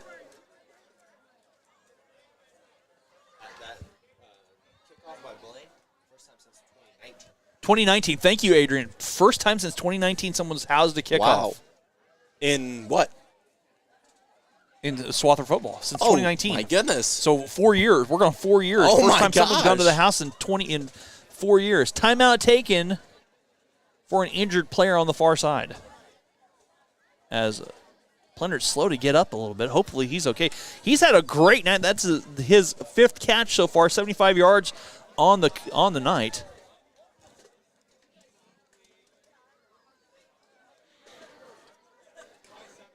And talking about rivalries, today around school there's a lot of buzz for this game. A lot of hype. Talking to a lot of the football guys, they're really excited to play this. It's going to be really competitive coming out the gate. And we've seen the Swathers play this kind of gritty, push me over and I'm not going to fall down kind of football. Yeah, they've really stepped up their game and just grinding. They've ground out some drives and just done some of the gritty work, like you said. Exactly. Hillsboro, though, they're trying to big play on 4th down. So 1st and 10 here from, or 1st and goal from the 2, rather, excuse me.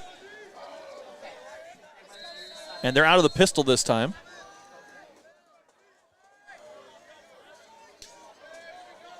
As Bolt gives straight ahead to Gooch, and Gooch is plunging in for the touchdown. Josiah Gooch good for 2 yards. And Hillsboro has trimmed the lead to half, almost. The point after upcoming. So with 1:57 to go, Hillsboro a point after. And with the whole quarter to play, assuming they make this extra point, 14 points, high school football. Yeah. You know, that might not stand up in the fourth quarter if we don't see the Swathers do something. And it looks like they're going to try the extra point with 1:57 to go.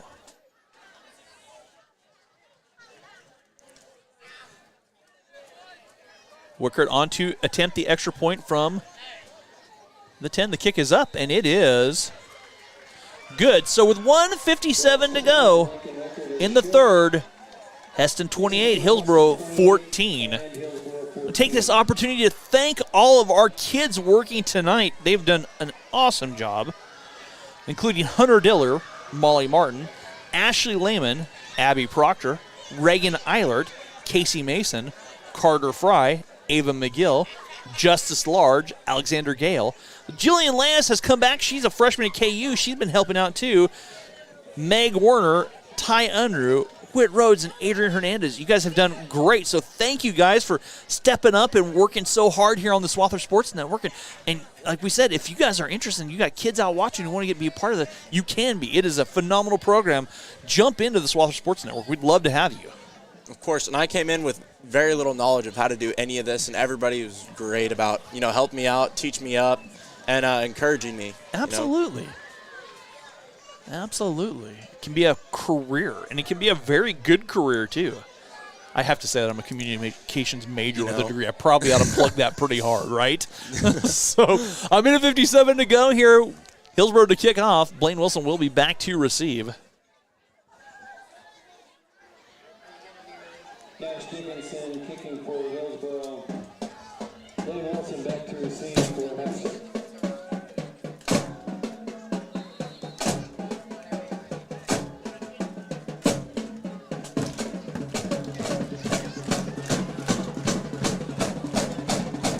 So this is kicking off Nash Dickinson. And they tried an onside kick, but a flag comes in. I think we're going to have an offsides, the call on the kick. Came in from the far side, so we'll see. Trying to find the official. Okay, illegal procedure of the call. Looking for the white hat. Wait, I can't find the white hat here on our screen. I can't find him on the field. And that is something to note. Today we are not out on the platform. That's right. We're in the Swather Sports Network trailer, working with just trying to keep all of this technology dry. Yes, exactly. You don't want to fry technology.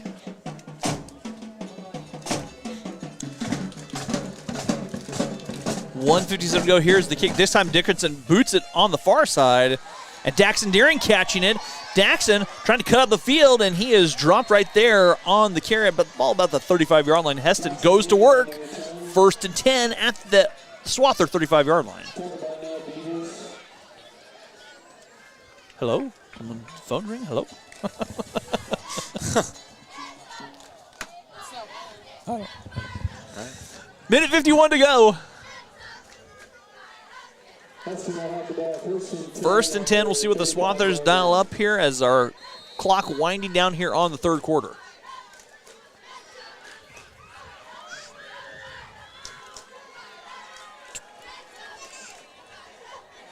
Blaine Wilson in the backfield next to Reed Friesen. The give is a quick pitch fake to Reed. Reed straight ahead and rumbling down. And Friesen just keeping the legs chopping, getting forward and going, and when he gets hit, he's just falling kind of old school clouded 3 yards in a cloud of dust as he'll pick up 7 on the carry. So Reed will go over 100 by my count. 15 carries, 103 tonight for the big man from the Swathers. And not saying this is necessarily a low-scoring game, but 28-14 nearing the end of the third quarter, something is due to shake loose here. Wilson in the backfield one more time next to Friesen. Reed gives to Blaine Wilson, who tries to bounce outside. Blaine with his speed shifts it outside to the right side and brought down at about the 50 maybe. Right at me, but short of the 50, the 42 or the 49, pickup of 7 for Blaine. It'll bring up first and 10, ball at the Swather 49-yard line. So the Swathers about to go across midfield. Clock winding as we're under a minute to go.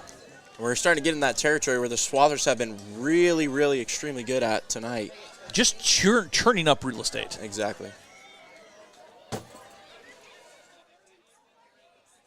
What? What's that? Yeah, I already read it. Yeah, we're good. Friesen takes the ball. Thank you. We're Friesen on the far side, and he brought it back, or gets down inside the Hillsboro territory. Ms. Gaston making sure that we recognize everybody. Absolutely. I don't know. Did Reed pick up any yards? Where's the spot? The spot across the 50 down to the about 9 on the carry for Reed.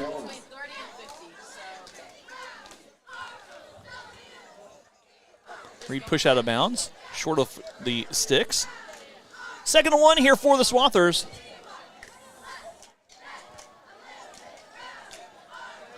Asher is the up back, wing back almost. There's the inside counter to Asher. Asher has a seam rumbling forward. Asher with it still on his feet, streaking down the field, up, just churning up yards. He has a big gain. No flags on the play. And Asher picks up 17. And with the lack of Reed Friesen in week 1 against Hoisington, Duschendorf got a lot of time playing quarterback. Now he's kind of finding his way back into that lineup. And being able to be plugged in for Carter, who's out, you've got some options. Exactly. You've got healthy options and just weapons. There's a hard count and someone jumping off. Well, the Swather, I think it was Josh Cohn, fell over, but he stayed on his feet after the call. 5-yard penalty will make it 1st and 5 from the 20.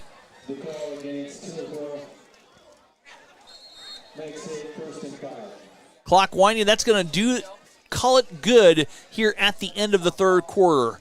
So the Swathers leading 28-14. I want to hear more about this 26 game, what this is going to entail. If it's going to be double headers or I don't know. I know. We got to. Keisha has to figure it out. We'd love to hear it. Once again, a big shout out to our crew tonight from the Swather Sports Network, including Hunter Diller, Molly Martin, Ashley Lehman, Abby Proctor, Reagan Eiler, Casey Mason, Carter Fry, Ava McGill, Justice Large, Alexander Gale, Jillian Lass back. She's a freshman at KU. She's helping out tonight as well. Ty Unruh, Meg Warner, Whit Rhodes, and Adrian Hernandez. Great job tonight. As always, these guys are spectacular. Makes our job, Whit, really easy. It really does. Yeah. Miss Gaston does a great job of not just getting the people to do it, but getting everything organized. I know it can get so hectic planning around these busy football games. And then you have to deal with the little weather. There's logistics. Like we said, we're inside the trailer tonight. It's kind of comfortable. You know, it's not gonna I'm not complaining. These chairs are feeling cushy. Yeah, this is great. We got varsity basketball chairs. I know, we got our board ops back there. They're sitting in bag chairs. They're lounging back there. Justice is hanging out. They're having a good time back there. Man, we're about to get ready to hit some corner threes. They're about ready to hike a trail. Exactly. Right now. We're all good. Justice has snacks. I mean, we got perfect. We're all good. All right. We're heading to the 4th quarter here. Swathers leading 28-14. Just a good time. Good times. No, my hat's off to the Swather Sports Network for everything they do. It is amazing. I'm just fortunate to be a part of this and help you guys out. And it's a lot of fun being an alum, being an alum, a proud Swather alum. This is fun. This is fun. And maybe at some point I'm just going to turn it over to you and Adrian. And you know, it's got to be a great feeling being able to come back to something. You know, obviously, when you went to Heston High School, it was a little bit different. We didn't really have the Swather Sports Network. We didn't have this at all. No. And, you know, so being able to see, you know, something you majored in college and spend all this time invested yourself in, it's probably really nice to see that coming into spectacular. fruition. It's so much fun. Reed airs it on the far side. Jump pass is incomplete, or the pass to Connor. Connor couldn't hang on. Had a nice little play fake on there. Connor just couldn't hang on. Pass falls incomplete, brings up a 2nd and 5. So the Swathers kind of spreading things out here.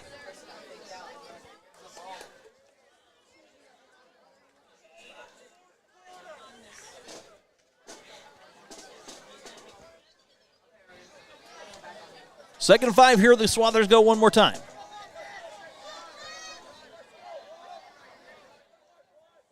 Reed with the quarterback draw on the far side. Reed getting through and wrapped up right at the line of scrimmage. A great play by Hillsboro to deny Reed Friesen. And that's something Hillsboro's really struggled to do, is stop these Swather runs when it gets down to it, when it gets time to get the stops that you need and get the ball. But that was a great play there by the Hillsboro defenders to come up. 3rd and 5.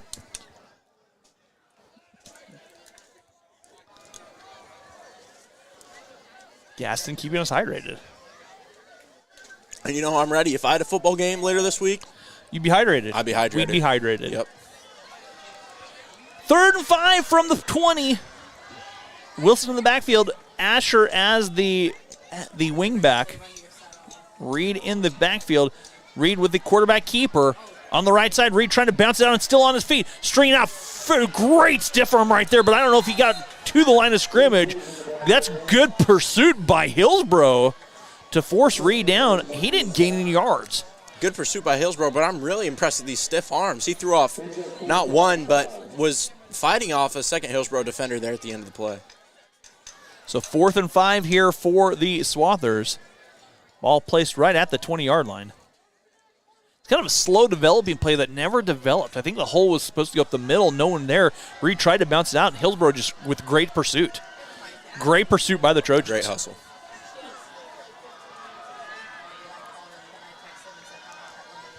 Reed with a hard count and almost forced an offsides. Swather probably going to try it one more time with a hard count.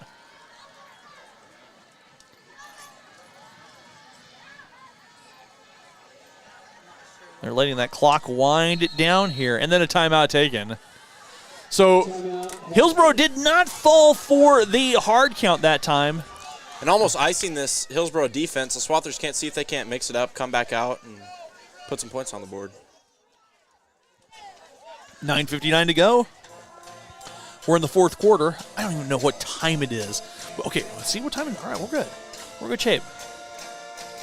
9:59 and 8:59, so we're pretty close. That's one thing I have not checked yet, and that is Twitter for some scores. Maybe I can take a quick look and see some scores for tonight. Maybe some district opponents. Yes. See where league we're at. updates. All right, so here we go.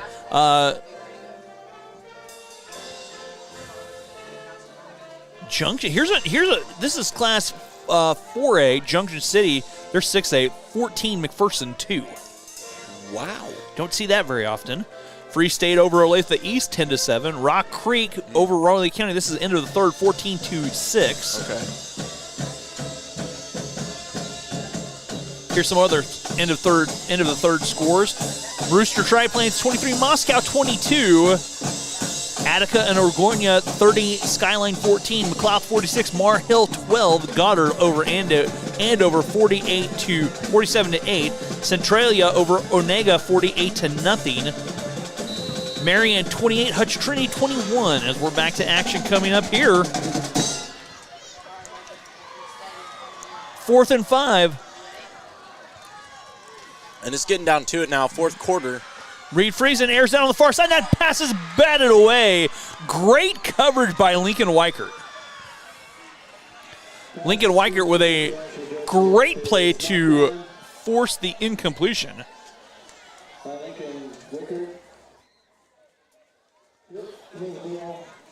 So Hillsboro taking over 1st and 10.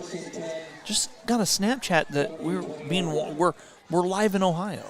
Live in Ohio? Yeah, someone's watching the Swather Sports Network in Ohio. So shout out to Swather Sports people watching in Ohio. Thanks for the snap. Wonderful. We're worldwide. We're international. We're global with the internet. You know, Swather Sports Network. It's a household name brand. For first and 10, Bolt dropping back to pass. Flush from the pocket. Working, airs out, going deep. That ball is thrown up for grabs, and the pass complete. What a sliding catch by Weichert on the far side as he's across midfield. A great pitch and catch there.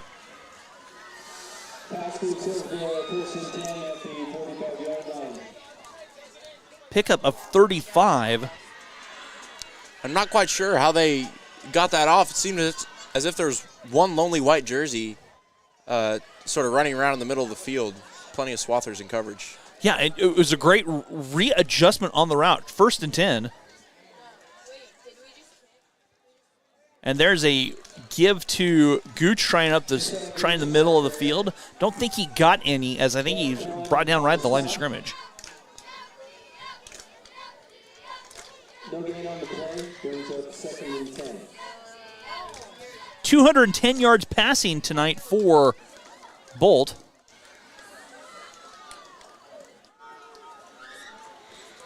So 2nd and 10, the ball at the 45-yard line, clock winding under 9 to go.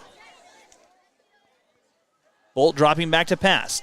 Flush in the pocket, and he is brought down for the sack.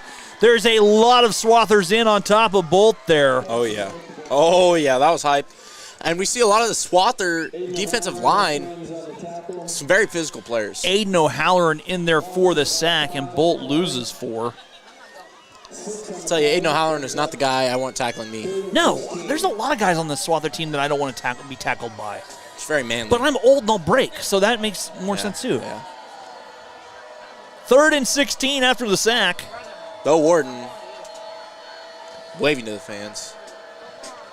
As Bolt dropping back to pass. Looking, dancing in the pocket, airs it out, and that pass is dropped. It was intended for Plenard. He couldn't hang on to it. Plenard adjusted, found a seam in the coverage, but could not come up with it. That'll bring up 4th and 16. And Hillsboro's found a little bit of a seam. Great props to the Trojans for finding a seam in the Heston coverage. That pass just fell incomplete.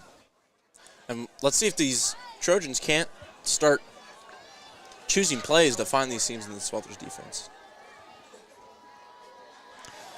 4th and 16, 8:13 to go. What has been a great night for football. Bolt and Gooch in the backfield one more time. Twins go to the far side. Bolt dropping back to pass. Looking. Flush from the pocket. He runs right into Swather defenders. And that is Aiden O'Halloran again for his 2nd straight sack by O'Halloran, forcing the turnover on downs. And O'Halloran is just having a night on defense. Just like that, it's the Aiden O'Halloran shows. He goes 2 sacks right there. You see those big, beefy arms swinging around. If you get even one of those just even grabbing on your jersey, I'm sure it's hard to get mobile. Loss of 7. So 1st and 10 for the Swathers, 8:06 to go. And Whit, I think the Swathers are now in. Let's see how much time we can run off the clock with a 14-point lead, 2-score game. Just take their time, run the ball, and see what happens. And I would 100% agree with that. 8 minutes left. The Swathers don't really need to force anything. They got 14 points. It'd be nice to score a couple more times. Obviously, you don't want to be handing the ball over. So we'll Reed Friesen, I think we're going to see a lot of number 5 carrying that football. Shift on the defensive line. Reed catching the slow snap. Straight ahead, Reed Friesen spins his way for a first down and a little bit more. Reed still spinning and dragging defenders down inside so Hillsboro territory as he gets all the way down to the 28-yard line. 6'5", 190. It's been playing about closer to 250 tonight is what it's looking like. 15 on the carry for Reed. 1st and 10 ball at the 27-yard line. So the Swathers now you're slowing down. You picked up a first down. You're deep in Hillsboro territory, running that clock.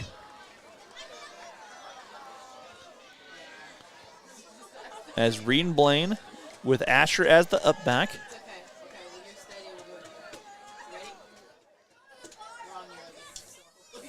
As Reed gives on the far side to Caden Blaine Wilson. Blaine slicing his way up. He has a first down inside Hillsboro territory, deep inside. And Blaine Wilson, again, has done a really good job of staying behind his blockers. Right there, he got taken down from behind, so. Pickup of 16 on the play. So Blaine with 34 yards now. First and 10 from the 11. Just stay high on this one. 28-14, our score. First and 10 at the 11. Swathers can pick up a first down without scoring.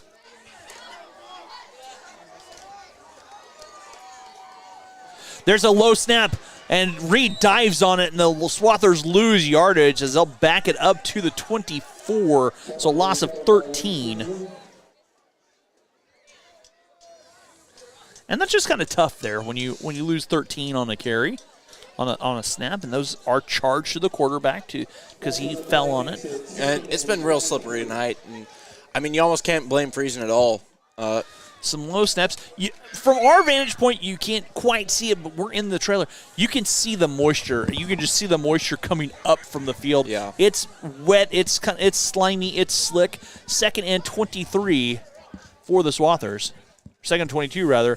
Blaine Wilson here on the near side. Blaine cuts it back inside the middle of the field. Blaine gets back to the line of scrimmage. A great carry by Blaine as he's down from the 22 all the way to the 10.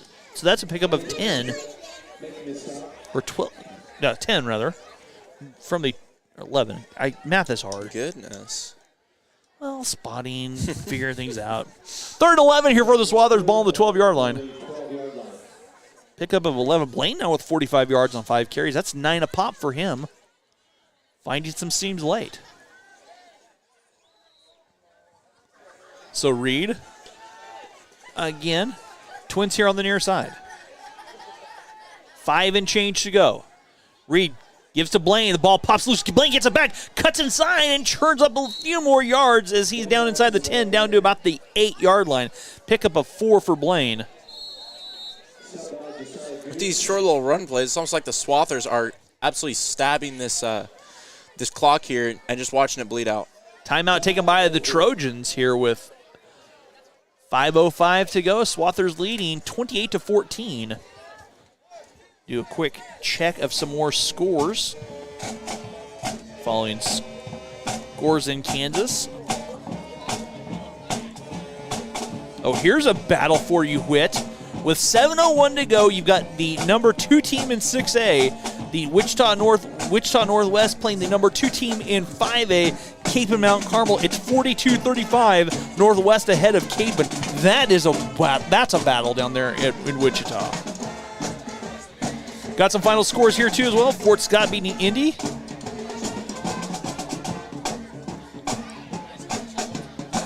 Fort Scott beating Indy. So, 505 Whit, one thing I like to ask a lot of people, if you could be an animal, what would you be? I'd say I'm a pretty good peacock. Okay, all right, cool. I like it. I like it. Sometimes can be bold. Sometimes play it cool, but I would say peacock. I'd be a pretty good peacock. Okay, good. 5:05 to go. 28-14 our score. Swathers coming back out of the timeout. 4th and 7.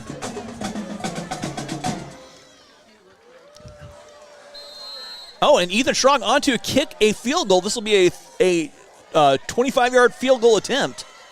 Kick is up, and it is just over the uprights, and it is good. Ethan Strong with his second field goal tonight. Yeah, baby. As we're in the 4th quarter. And really nice that Swathers picked up any points there at all. As you get down later in these games, it's more about eating the clock up and not giving the other team a chance to even score. But it's nice to pick up 3, as well as running down a couple minutes. Okay, so this will be an interesting. This is something I'd like to see. We've already heard some historical about tonight with the first kickoff return since 2019. I'd like to know how long it's been since Heston's had 2 field goals in one game. 2 field goals in one game. 2 field goals. I think we've done a lot of more touchdown than we've had 2 field goals in one game. It'd be interesting to see. Well, when you got Ethan, the money man Schrog, I would guess that an instructor And a basketball coach might know that, and that would be Garrett Roth would probably know that. Mr. Roth. I bet he would know if we've had 2 field goals because he was a great kicker. He was a great Shrine kicker. Bowl, too. Absolutely. Yeah. Heston alumni. Absolutely. So I'd be interesting. Then Clark kicking off for Heston. Seth Rivers, Josiah Gooch back to receive for Hillsboro. So 5 to go here, and Lane Clark on to kick off. Josiah Gooch back to receive.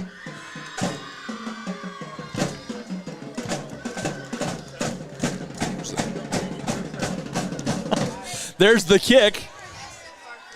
And that kick is taken by Gooch here on the near side. Gooch sprinting up the far side as he's racing down the sideline. Gooch still on his feet into Swather territory. Gooch on the far sideline, trying to turn, still dancing down the sideline, and then pushed out of bounds. A great return by Gooch. Hillsboro making the first push to try and get back in this game here.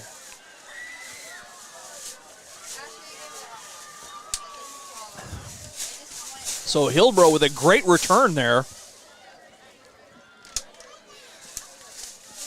And it'll be 1st and 10 for the Trojans. They're at the the Heston 27-yard line. Their best starting field position tonight.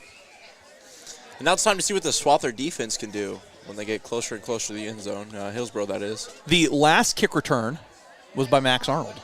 I was just texted that. Really? Max Arnold was the last kick return in 2019 for a touchdown. Thank you, Scott. 2019. Scooter coming up big there, letting us know.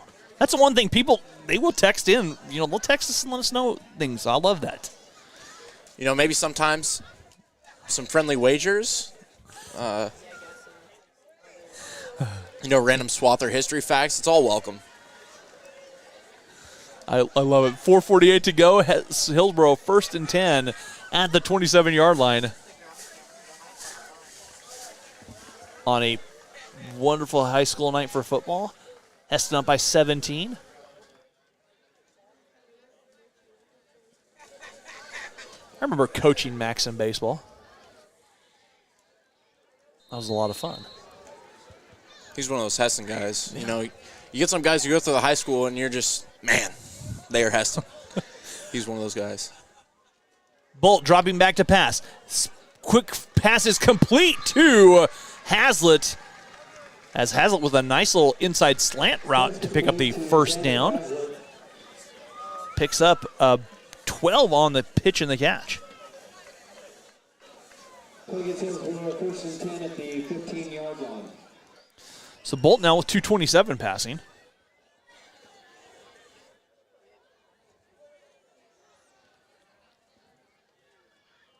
First and 10, Hillsboro at the Heston 15-yard line. Bolt swings the pass near side. That pass is complete to Plenner. Plenner is buried on the far side, but a good catch, way to hang on. As they'll pick up a few yards. Pick up of 1. And 1 on the play.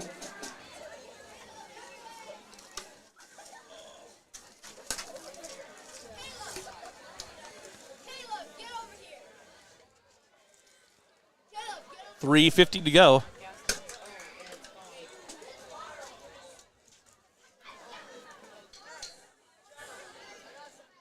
Bolt works out of the shotgun.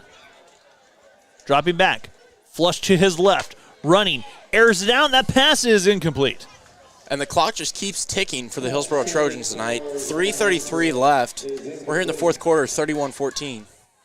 It's a 3rd and 9. Bolt 9 of 18 for 228 tonight. Throwing the football. 3rd and 9.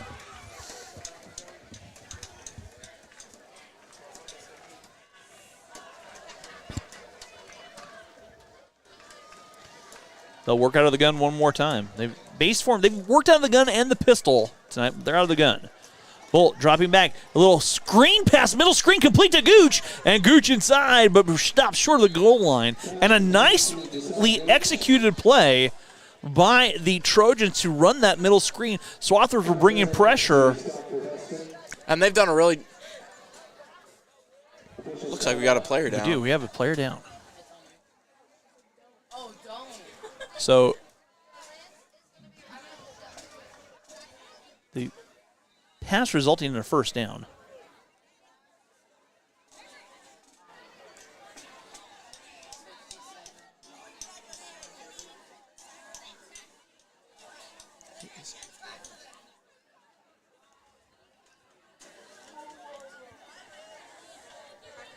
So we've got a Heston player down there tending to him. It's first and goal from the 5 after the nice little middle screen. To Gooch, picked up 9 on the carry, or the screen pass.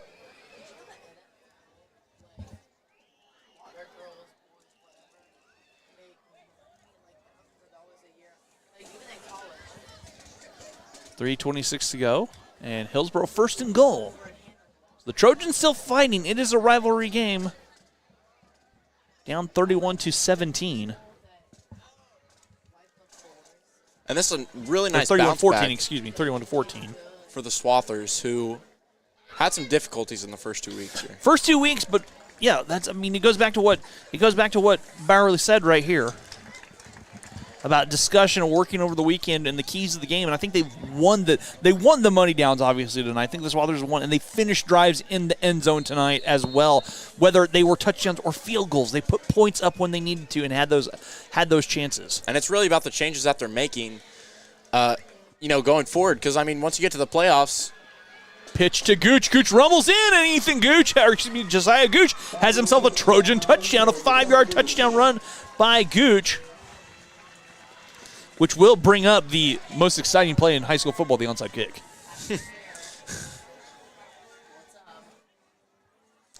You got to see what's happening on this extra point first. They're going to kick. They run kind of a swinging gate. Wickert on to attempt. As the line all the way on the far side, they'll come into the near side here. Kind of a swinging gate setup.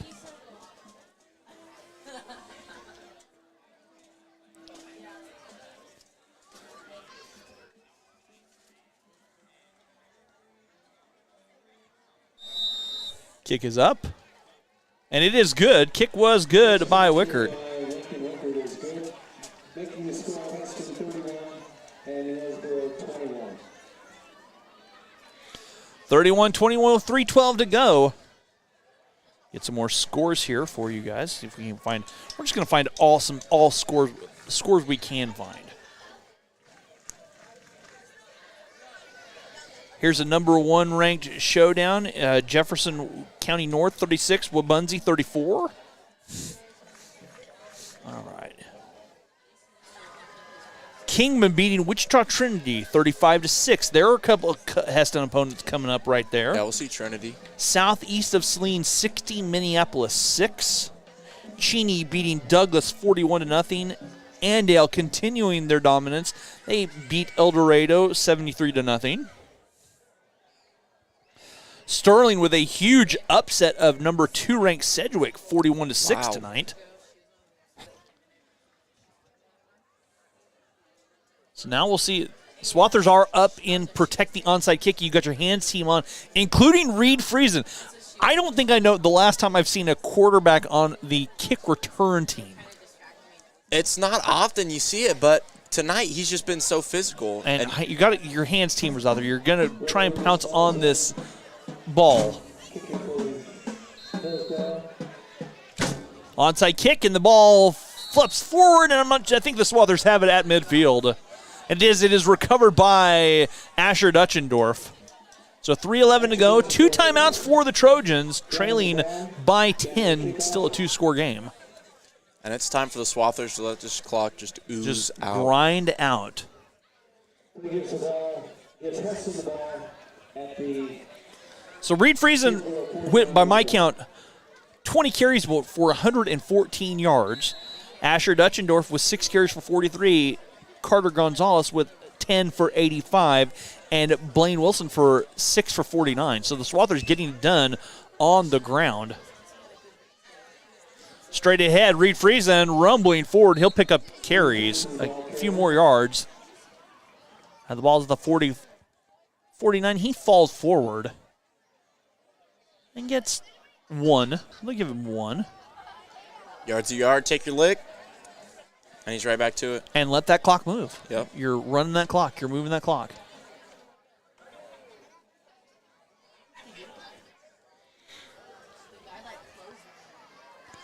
.240 to go. Clock winding.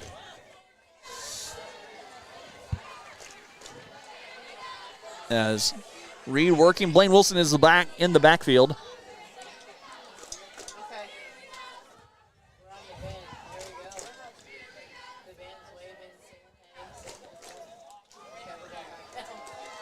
Man in motion is Blake Hansen. Reed keeping it in the backfield. He's swallowed up by Trojan defenders. As he's thrown for, he might have lost a yard there. Maybe even 2. Ball placed. And we're approaching that 2-minute mark. It's really time to see who's going to dig their feet in here. Yeah, loss of 4 on the carry. So timeout by Hillsboro. Let's take 1.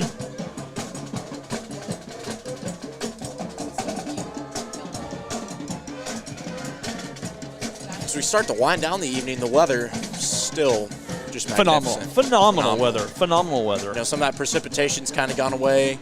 Still a little bit foggy, but wonderful. Absolutely wonderful night tonight for the Swathers. And the Trojans in a rivalry game here from Hobbs Stadium. On grass, I saw NFL player headlines this week. They want to go all grass. I don't know if you can in some of those dome fields. It'd be a little bit tough to get some of those dome stadiums to get grass in there. I mean, just the advances they're having in technology and, you know, how they can grow that and the agriculture side of it. Yeah, it's really impressive. Wish they'd come fix my yard. I've got crabgrass. I can grow crabgrass like nobody's business. Tell me about it. Got a healthy crop of crabgrass in my front yard. Let me tell you that. 2:10 to go. Heston coming, or Hillsboro taking a timeout. They have 1 remaining. And the Swathers back to their base formation with Asher in the backfield. Carter Gonzalez back in the backfield as well. Blake Hansen in motion. Reed bobbles the snap. Or it's inside. The give inside to, I'm not sure who had. I think it might have been Asher. And he falls forward and gets a maybe no gain on the play. Looked like the snap was bobbled a little bit. And Hillsboro takes their final timeout. 1 yard on the carry for Asher. So go ahead, Rich. Wait, sorry. I was about to say we might see the legendary punter, Bo Warden, step out to take this snap. Last year, Bo Warden had a almost 90-yard punt. Okay. Tries to kick it on the tennis courts from the 50, yes, right? Exactly. 2:04 to go here. Swathers leading by 10. Hillsboro taking their final timeout. It's 4th and 12, though, so still a little bit of life left.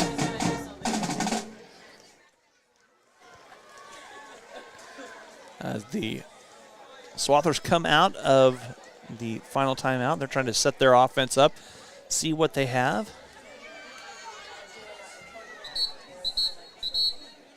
And it looks like the Swathers are going to punt. Bo Warden has come in to punt.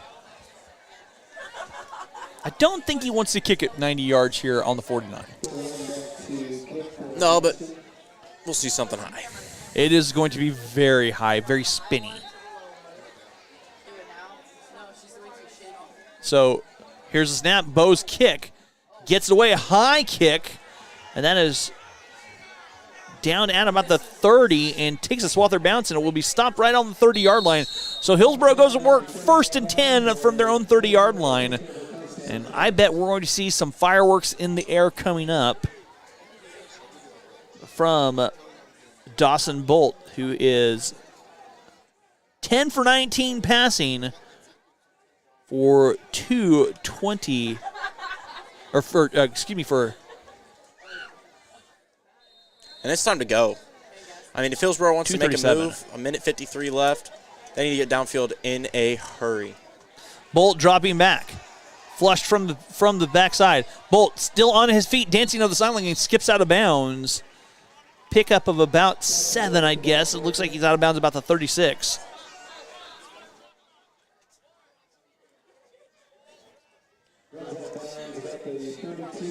Seven on the carry for Bolt.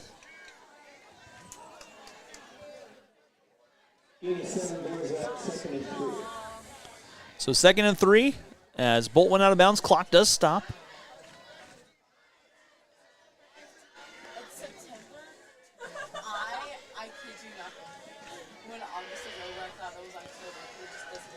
Bolt dropping back, flush from the pocket one more time. Gives a little wave and then thrown for a loss, and that was Connor Graber once again.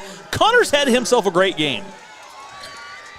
Connor's had himself a great game, and you talk about some of the development from last year. He's a guy physically, he spent nearly the whole summer in the weight room. He looks great. Loss of 3 on the play, bringing up 3rd and 6. Bolt dropping back. Still in the pocket. Airs it out, going deep middle, and that pass is incomplete as Lincoln Wicker couldn't hang on, had a step, but he just couldn't hang on. And we've seen several of those passes drop tonight at the Moisture. Give the Hillsboro receivers credit. They have found seams. They just couldn't hang on to the football. And you can put it on a lot of things, but tonight is just the Swathers night. 4th and 6 to go. Ball on the 34-yard line with 1:09 to go. Hillsboro's out of timeouts. As Hillsboro trying to get something going on the potential last gasp here.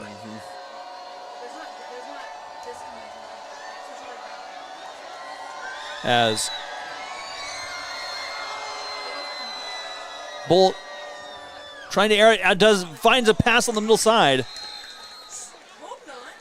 And the pass complete to Hazlitt.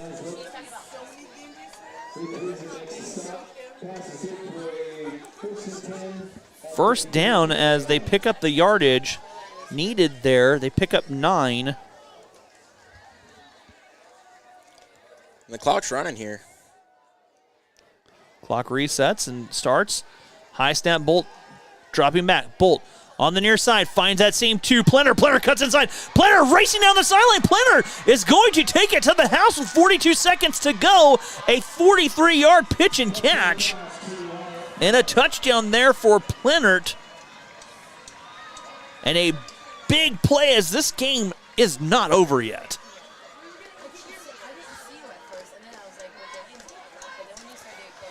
So that pass complete with 39 seconds to go and a touchdown for the Trojans. Key to the rest of this game is going to be ball security. 39 seconds. It's not a lot for either team to do much of anything, but it's really going to be important if the Swathers get possession to keep possession. And here comes the kick. Kick is up, and it is no good. It's pulled to the left, so a potential field goal will not tie it. It has to be 6.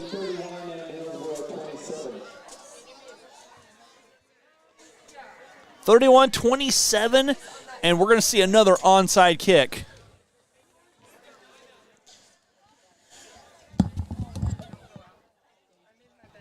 Hey, keep it high for this one. Keep it high for this one because we're on onside kick. 39 seconds to go here. Hillsboro dialing up their best onside kick play. Whit, things have tightened up a little bit. It's gotten a lot more intense. As I'm looking through the student section and through the crowd, there's a lot of mixed emotions, I would say. So here come the hands team is on. We're going to see an onside kick right here.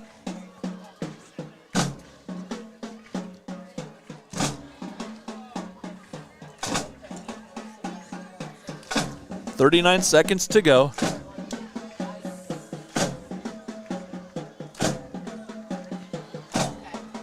I think that's Dickinson to kick off. So Hillsboro lines up. Now they're going to spread out just a little bit. Dickinson on to do the kicking. It's going to be an onside kick here with 39 seconds to go. Where will the Trojans go? Dickinson, the little dribbler onside kick. Ball is taken. Ball is fielded by the Trojans. And Hillsboro has it. as Hillsboro recovers the onside kick. I mean, nearly perfectly executed onside kick It was there. outstandingly executed, and the Swathers just did not go get the football. Seemed to be uncontested. I don't know whose ball that was. 1st and 10 at the 49-yard line. 39 seconds to go. Hillsboro needs 49 yards here. I swear it gets really, really interesting. And Bolt will work out of the shotgun with Gooch in the backfield. Bolt dropping back. Pressure coming. Bolt airs it out. Flush from the pocket. Still on his feet. Bolt cuts it off the field. Bolt has a seam. Racing down the sideline. Bolt cuts inside. And Bolt is still on his feet and dances his way down deep inside Swather territory. Hillsboro will not go away as Bolt gets down from the 49. And now it's really time for the Swathers to dig deep. 26 seconds left. They're not going to have much time, if any, for an offensive possession. Bolt kills it with a spike. 20 seconds to go, so 2nd and 10 as things have tightened up here at Hobbs Stadium.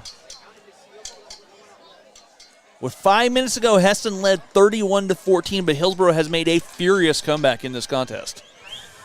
Really nice showing from Hillsboro's offense this second half.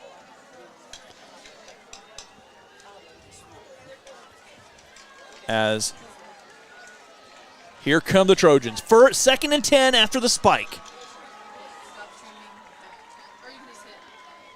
As Bolt dropping back, looking, airs it out, going deep down the middle. That pass is tipped away and picked off! Picked off in the outside! Picked off by the Swathers! No flag on the play, and the Swathers come up with a huge pick. I think that was Reed Friesen coming down with the interception. And look at that. As the Swathers can take a deep breath and kneel down as they come up preserving the victory here. Wow, what a way to end it. 31-27 our score. And the Swathers in victory formation after a big play by do-it-all quarterback Reed Friesen. A flag comes in. So the flag comes in. I'm not sure what the flag was.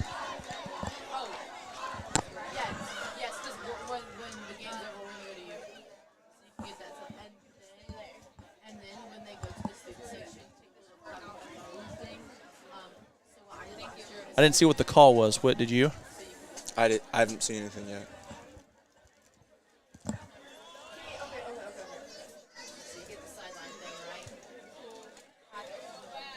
Oh, it's a penalty against Hillsboro, it looks like.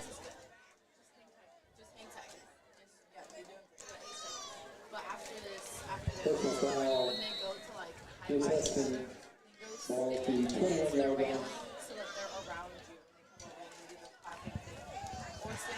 And that's The final score here as the Swathers kneel down. Heston 31, Hillsboro 27. Just never put a rivalry to bed as things got tight real quickly. A really nice game for the Swathers. Great bounce back. In my opinion, that is what they really needed. Grindier, more on-the-ground game. And at the end, they got a nice little test. They did get a nice little test and stayed the course.